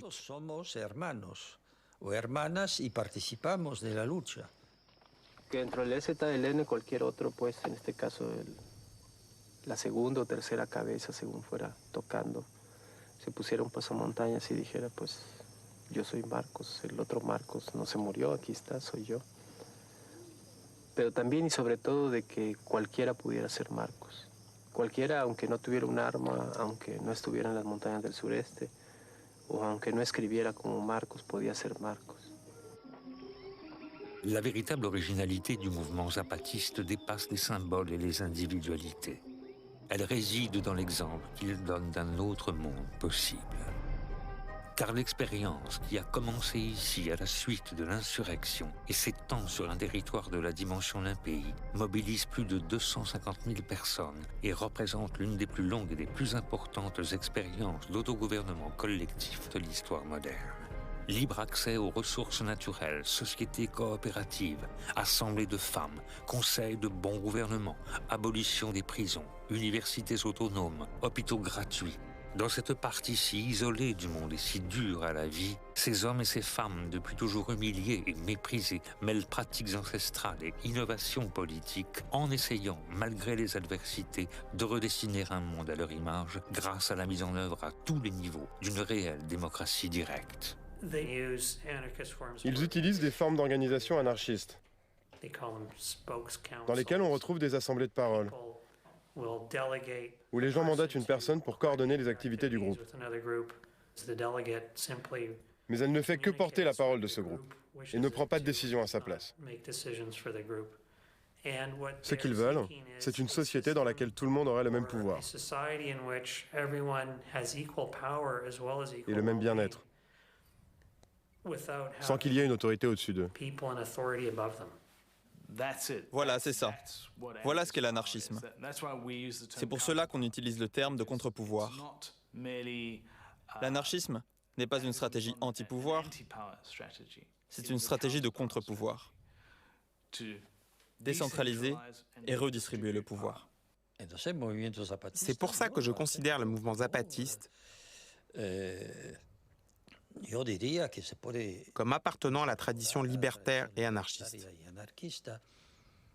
Mais eux, de manière très saine à mon avis, se méfient et refusent les étiquettes. La geste des zapatistes redonne espoir aux révolutionnaires du monde qui se coordonnent au sein du jeune mouvement altermondialiste et viennent au Chiapas pour participer aux assemblées régionales, aux conférences internationales et jusqu'aux rencontres intergalactiques organisées par le ZLN.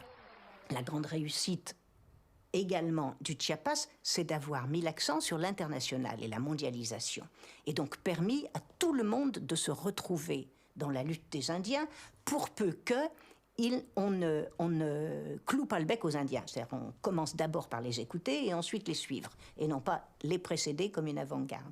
Et donc, le mouvement zapatiste a réussi son pari, effectivement, de fédérer tous les mouvements révolutionnaires, à commencer par les libertaires, à cause de son horizontalité. C'était un exemple d'une manière différente de faire les choses. Depuis la chute de l'Union soviétique, que l'on soit pour ou contre, les gens se cherchaient un nouveau modèle. Mais cet exemple est considéré comme une menace. L'État envoie l'armée et les propriétaires terriens à leurs milices qui assassinent au hasard.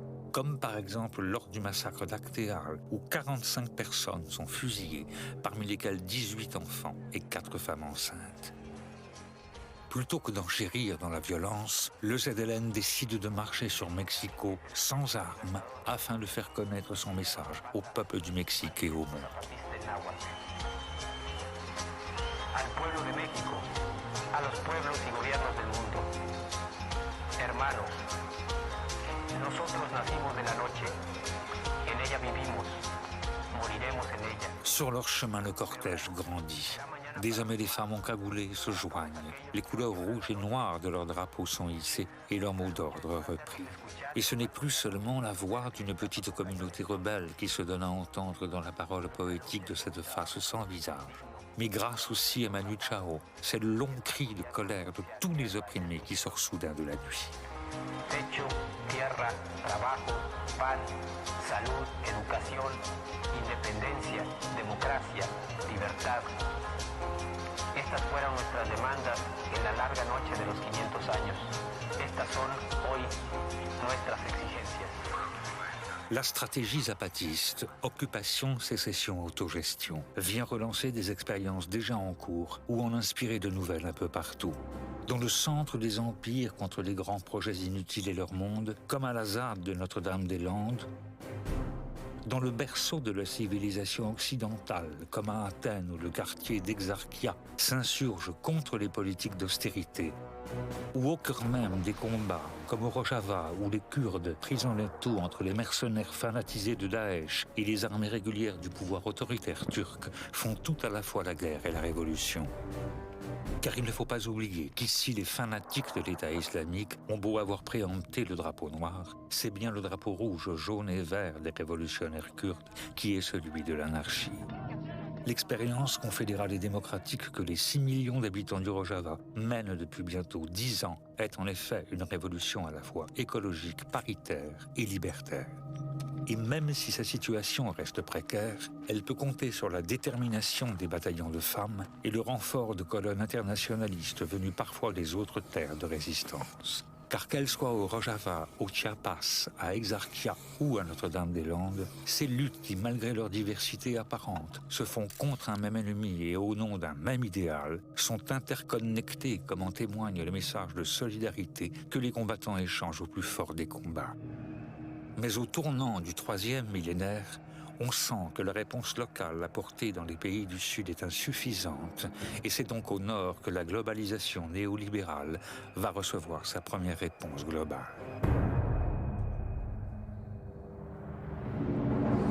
Ah, le Black Bloc, les amis! C'est bien sous l'œil des caméras des chaînes d'infos en continu et au cœur de la première puissance mondiale que le 3e millénaire commence, avec l'attaque d'un Trade Center. Seulement, pour l'histoire de l'anarchisme, ce n'est pas celle de 2001 à New York, mais celle qui a lieu 2 ans auparavant, de manière tout aussi inattendue, sur l'autre côte des États-Unis d'Amérique. Je situerais pour l'Amérique du Nord un point tournant, c'est la rencontre de Seattle en 1999, la fameuse rencontre de Seattle en 1999. Qu'est-ce qui s'est passé à ce moment-là? Enfin, moi-même, qui étais déjà militant libertaire à l'époque, je ne l'ai pas vu venir. De manière totalement inattendue, il y a eu cette énorme manifestation à Seattle contre le capitalisme international et aussi contre l'OMC. Qui a révélé soudain qu'une nouvelle génération d'anarchistes était présente et qu'elle organisait cette opposition à l'OMC et à la Banque mondiale. Novembre 1999, au pied du mont Rainier, un sommet de l'Organisation mondiale du commerce doit avoir lieu qui entend rien moins que définir les règles du prochain millénaire. Déjà, on savoure une nouvelle avancée du capitalisme qui étendra son empire marchand aux productions de l'esprit au vivant et à tous les éléments. Le président de l'OMC et les gouvernants des principales puissances économiques n'ont pas choisi Seattle au hasard. Ville natale de Bill Gates, alors l'homme le plus riche du monde, la cité d'Émeraude est en effet la capitale mondiale de l'aéronautique commerciale et le centre planétaire du logiciel informatique. Elle accueille le siège social de certaines des grandes compagnies dont le nom rime déjà avec globalisation néolibérale. Mais c'était sans compter sur la permanence ici d'une longue tradition libertaire, dont l'éclosion toute récente du grunge, une fusion entre le mouvement punk et le mouvement hippie, avec Nirvana en tête de gondole qui aimait à parsemer ses clips de cerclés, n'était que la dernière expression. Et sur le grand appel international à la mobilisation lancé par tout un agglomérat d'organisations, de collectifs et d'individus rassemblés au sein d'un mouvement des mouvements qui a choisi de profiter de cette occasion pour manifester son opposition au nouvel ordre mondial. Il n'y a pas de leader. C'est un mouvement horizontal, d'action directe, contre les multinationales. Bref, il y a tous ces marqueurs. Et si un grand nombre de personnes impliquées ne se considéraient pas comme anarchistes, il y avait tout de même beaucoup d'anarchistes présents. Et c'était clairement un mouvement anti-parti et anti-institutionnel. Et en ce sens, on peut dire qu'il était anarchisant. Le 30 novembre au matin, malgré le fait que la Rainy City n'a jamais autant mérité son surnom, l'ambiance est joyeuse et taquine. On plaisante, on chante, on interpelle des participants qui se rendent à la conférence.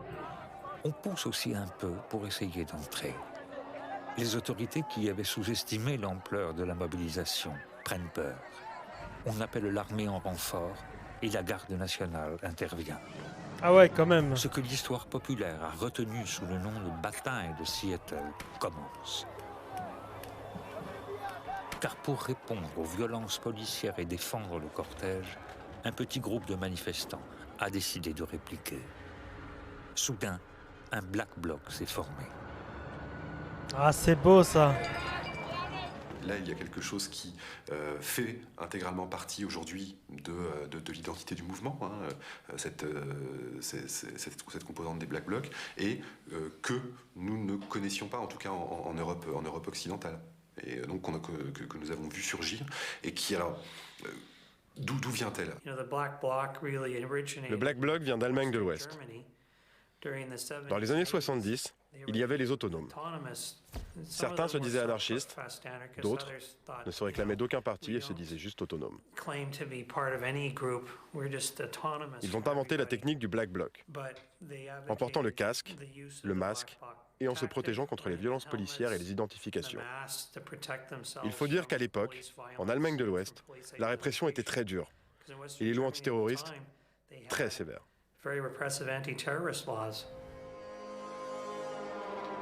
Si le Black Bloc, qui désigne une stratégie et non des individus, existait déjà depuis longtemps, c'est bien ici et ce jour-là qu'il se fait connaître au monde.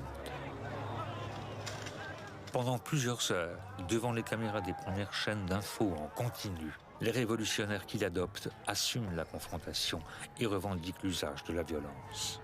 Violence, ça veut dire, attention, pas contre les personnes, ça veut dire contre les choses. Ce qui se casse, c'est quand même des vitrines, par mobilité, exemple, mobilier urbain. Automatique. C'est une violence qui est très largement symbolique, qui n'est pas du tout une violence physique directe sur des personnes, qui bien souvent consiste en des affrontements avec la police, mais pas disons dans une violence extrême du tout, qui consiste dans la destruction éventuellement symbolique de la propriété. Ah bah oui, la famille, casser les banques, etc. Les familles des vitrines, évidemment. Sans les faits, loin d'être chaotique et désordonnée, l'action directe du Black Bloc est raisonnée et réfléchie. Elle se distingue en cela de la simple émeute. Car si sur son passage, les vitrines volent en éclats, ce n'est pas seulement pour exprimer la colère ou jouir du plaisir de casser pour casser, comme on entend dire trop souvent. C'est pour montrer qu'il est possible d'attaquer les succursales du capitalisme et avec ce spectacle d'une violence très télégénique, fasciner les caméras.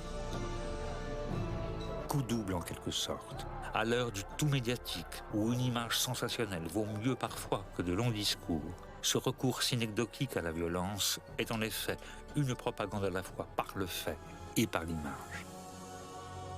Ils considèrent qu'il faut aller lutter contre le capitalisme. Et c'est pour lutter contre le capitalisme qu'ils utilisent ces techniques. C'est intéressant parce que nous-mêmes, on est dans un passage de ce qu'on appelle en sociologie des mouvements sociaux un répertoire d'action, en fait. C'est-à-dire que casser des vitrines, casser les symboles du capitalisme, s'attaquer à des préfectures, c'est d'une certaine manière aussi aussi une forme de pratique qui contrevient à arrive à la suite et est un héritage de la propagande par le fait, en fait. C'est ça qui est intéressant, je trouve. Et les enfants des abribus, vous pensez aux enfants des abribus, c'est ça. Non, mais c'est ça. Mais moi, je trouve vraiment qu'il y a quelque chose là-dedans qui est de l'ordre, en fait, d'une adaptation, et vous l'avez vu tout le long de ce documentaire, c'est-à-dire une adaptation à l'histoire où les individus, à un moment donné, réinventent des nouvelles méthodes en s'inspirant des anciennes pour militer, pour manifester, et des fois dans la spontanéité, comme on l'a vu là avec le Black Bloc. Donc c'est facile à lire, les banques, c'est le fric, c'est le capitalisme financier actuel, donc on attaque les banques. Même si on ne fait qu'égratigner sa surface. Mais au moins ça attire l'attention de tout le monde, et seule la propagande gouvernementale fait semblant de ne pas comprendre pourquoi on attaque les banques. Tout le monde comprend pourquoi on attaque les banques. C'est vrai. À propagande et demi. Les chaînes d'infos en continu diffusent en boucle les images. Sur les plateaux, on dénonce les casseurs et on s'efforce de dépolitiser leurs gestes. Il y a une mise en spectacle par l'État de cette non, violence, c'est pas du tout mise sur en leur œuvre par chaîne les YouTube. ennemis eux-mêmes, comme un déchaînement irraisonné, comme une violence aveugle, etc. Les révolutionnaires anarchistes ne manquent pas d'intelligence. Alors vous vous désolidarisez. Ils ont inventé de manière très maligne ce slogan. Les vitrines ne souffrent pas. Pourquoi vous inquiétez-vous autant, puisque nous n'avons pas fait usage de la violence contre des personnes? C'est ça. À Seattle, on a beau déclarer l'état d'urgence, imposer le couvre-feu et donner l'autorisation de tirer sur les semeurs de troubles, le pouvoir a perdu l'initiative. On préfère interrompre le sommet.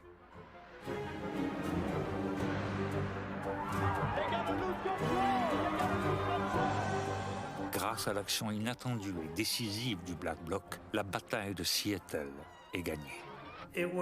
Étonnamment, ça a été un succès.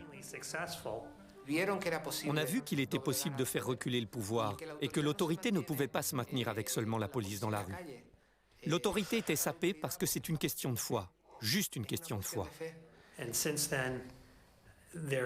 Et depuis lors, il y a eu de telles manifestations partout dans le monde. À Gênes, Naples, Québec. Ça a explosé partout où les gens étaient en conflit avec l'autorité. Dans les années suivantes, sur tous les continents, l'ombre du Black Bloc plane sur les grands sommets qui se claquent Ah, ça fait plaisir ça. Il faut dire qu'à la suite de Seattle, son ombre n'a cessé de grandir. Sa présence devient de plus en plus massive dans les manifestations, son action rapide et efficace, et ses images toujours plus fascinantes. Le phénomène est tel qu'en 2012, l'émeutier devient le personnage de l'année de Time Magazine. Comme à la fin du 19e siècle, dans les cercles du pouvoir, on parle à nouveau d'une internationale noire. Et l'on met tout en œuvre pour que Seattle ne puisse plus se reproduire. On s'est servi de Seattle pour justifier des recherches dans le domaine des nouvelles armes. Aux États-Unis, par exemple, il y a eu des recherches sur des armes non létales, comme ils disent. Des ultrasons, des lasers, tout ce qui pourrait être utilisé dans des manifestations contre les manifestants. Et on a commencé à voir la police se comporter comme une armée. Les forces de l'ordre se sont en quelque sorte militarisées un peu partout. Ce nouvel arsenal de maintien de l'ordre et de pacification est aussitôt mis à contribution. Dans toutes les grandes manifestations, avec ces armes non létales, on les borgne, mutile et occasionnellement on tue, comme c'est arrivé en France avec Rémi Fraisse, qui meurt soufflé par une grenade pour n'avoir pas voulu que l'on détruise un écosystème. Mais quand on perd le contrôle, on n'hésite pas à ressortir les armes, les vraies. Comme en Grèce, où Alexandros Grigoropoulos, un enfant de 15 ans qui participait à une manifestation, est assassiné par la police. Comme à Oaxaca, au Mexique, où le journaliste anarchiste Brad Will, qui filmait la révolte des professeurs, est tué sous l'œil de sa caméra par un policier.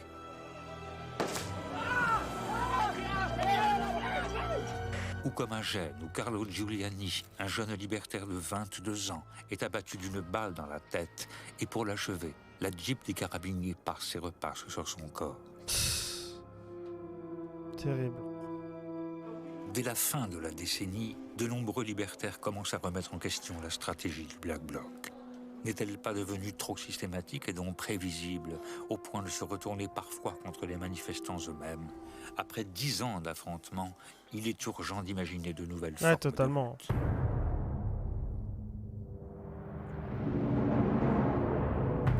Ah bah on parle de révolution, Rachka. Depuis quelques années, un nouveau monde est né, Internet.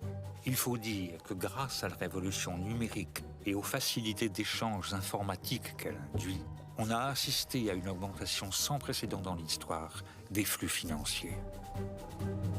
Ce nouvel Eldorado tourne les têtes des multinationales et des grands organismes bancaires qui misent de plus en plus gros sans aucun contrôle. Une bulle financière se crée qui explose en 2008, symbolisée par la chute de Lehman Brothers.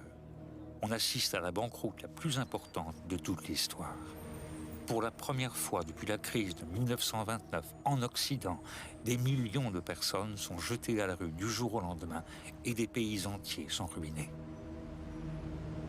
Si des révoltes éparses ont lieu, c'est à l'automne 2011, au travers d'une mobilisation internationale, que de manière inattendue et sans toujours dire leur nom, les anarchistes vont à nouveau faire parler d'eux, avec le mouvement Occupy.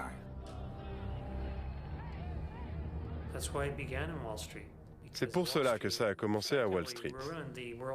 Parce que Wall Street avait ruiné l'économie mondiale, avec des fraudes massives, pour lesquelles personne ne sera jamais condamné.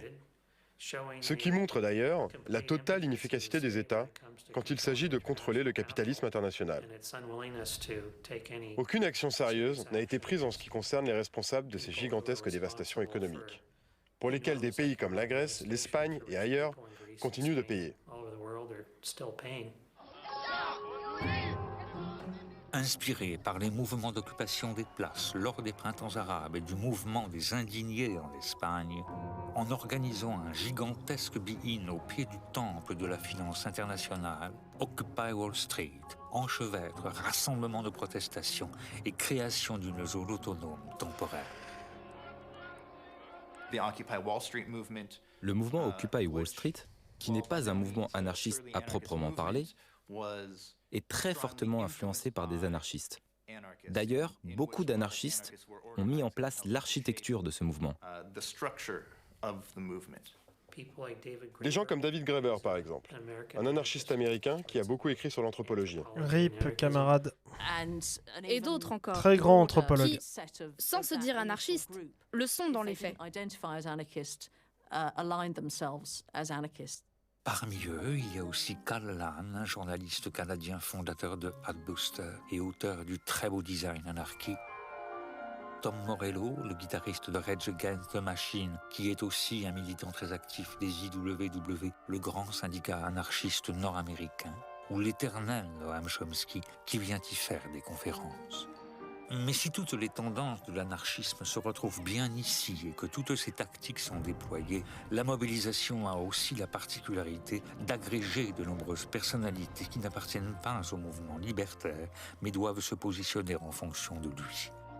Comme Naomi Klein, Cornel West, Judith Butler, Michael Moore ou le prix Nobel d'économie, Joseph Stiglitz.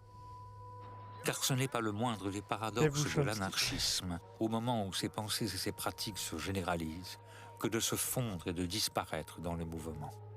Il s'agit d'idées et d'expériences qui doivent avoir un sens pour nos vies. Nuit debout, on a eu l'ordon. Des réponses à nos questions.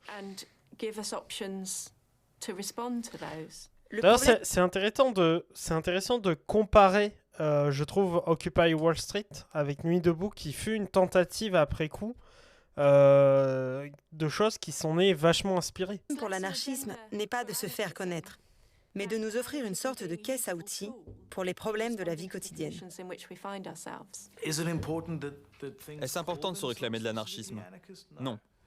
Les anarchistes ne se battent pas pour un monde anarchiste, heureusement. Et Finkel. Ils se battent pour au un moins monde 2 libre. minutes. Ouais, mais il s'est fait virer. Et la différence est cruciale. En venant des 4 coins du monde pour filmer l'événement, les caméras des chaînes d'infos laissent voir, non plus sur des théâtres lointains ou au travers d'une violence spectaculaire, mais dans des scènes de la vie quotidienne et au coin de la rue, ce que pourrait être une vie débarrassée des nombreuses formes de domination et d'exploitation. Car pendant plusieurs mois, ici, on médite, on discute, on rêve, on chante, on aime, on partage et on s'éduque. On abolit comme toujours les prisons, les polices, l'argent et les frontières. On imagine ensemble d'autres mondes possibles et on essaie de les réaliser maintenant. Ils ont adopté des formes d'organisation anarchistes, des petits groupes qui se coordonnent et essayent de trouver le consensus au travers de la démocratie directe, tout en se posant la question de ce qu'il fallait faire pour que le mouvement continue d'avancer. Mais ces gens qui sans violence s'obstinent à agir comme s'ils étaient déjà libres dérangent. Dans l'urgence, des lois sont votées et la répression s'abat. Comme d'hab.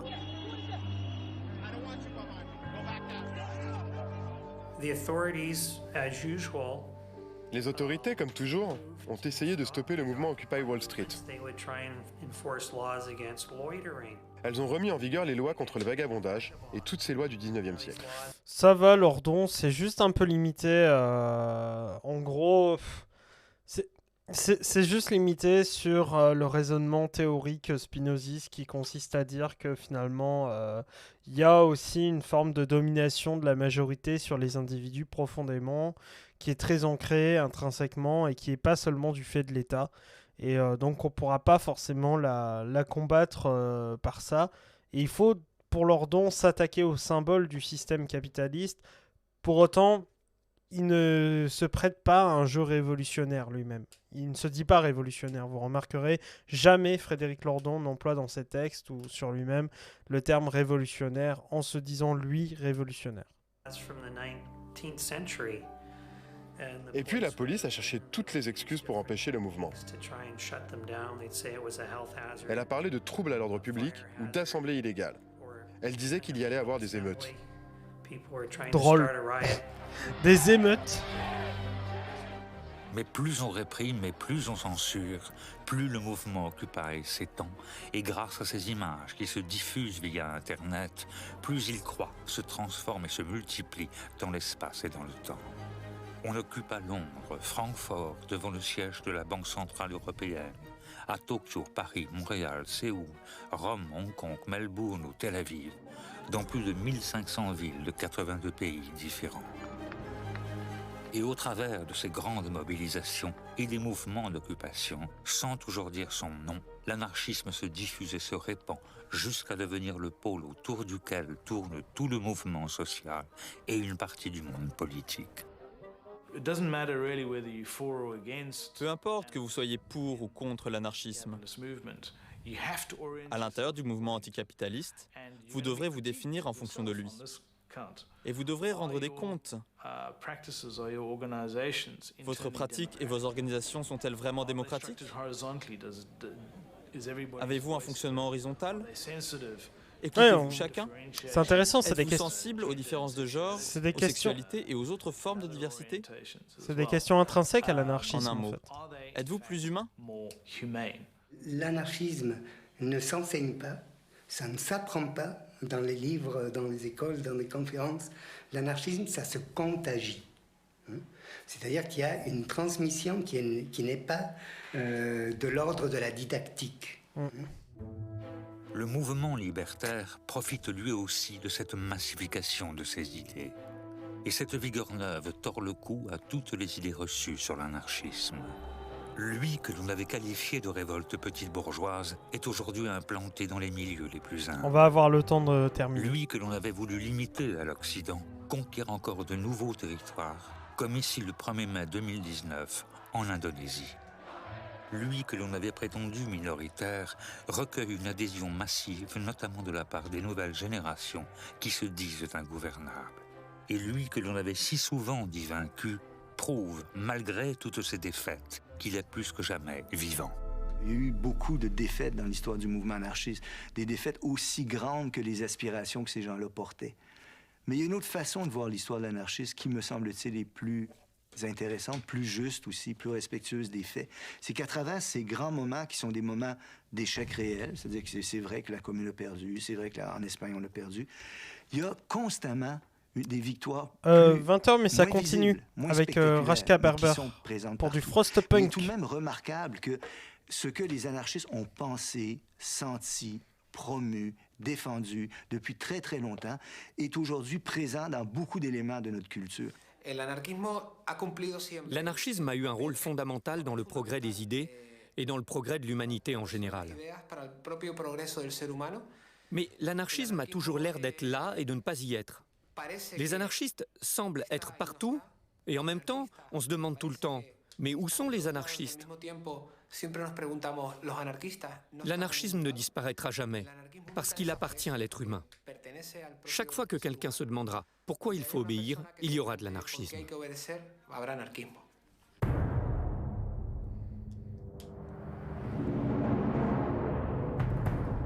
Loin d'être achevée, l'histoire de l'anarchisme se poursuit donc.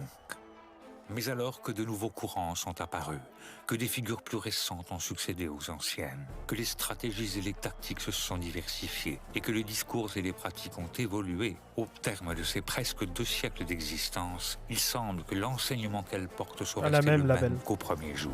Celui de la nécessité d'une insurrection, peut-être juste des consciences, une insurrection qu'il ne s'agirait plus d'attendre, mais, en méditant ces mots du comité invisible, de précipiter. La question pour une insurrection est de se rendre irréversible. L'irréversibilité est atteinte lorsque l'on a vaincu, en même temps que les autorités le besoin d'autorité, en même temps que la propriété le goût de s'approprier, en même temps que toute hégémonie le désir d'hégémonie. C'est pourquoi le processus insurrectionnel contient en lui-même la forme de sa victoire ou celle de son échec. Tout est dans la manière. Merci beaucoup mesdames et messieurs d'avoir suivi magnifiquement ce live. Ce live se poursuit avec Rachka Barba. En tout cas, c'était Joyeux Sociologue. C'était un très grand plaisir, évidemment, de donner maintenant le micro à Rachka. Rachka, tu es là ? Bonsoir. Bonsoir à toi. Ça va, c'est bien passé ? Ça va, oui, ils sont adorables. Ce chat et ce live est adorable, bien entendu. Et puis je crois que ça a fait des petits anarchistes ou des anarchistes convaincus déjà. En tout cas, je vais te céder maintenant l'antenne. Je vais pas t'occuper 1 minute de plus, je pense, parce qu'il est 20h pile. 20h pile. Donc je vous remercie à vous tous et toutes d'avoir bien voulu me donner de votre temps de visionnage, de votre temps de cerveau, dirait le PDG de TF1. En tout cas, enfin de Coca-Cola. En tout cas, je vous remercie. Et puis je te passe du coup à 3 Est-ce que tu es prête ? 3. Ça marche, ouais, comme tu veux. 3,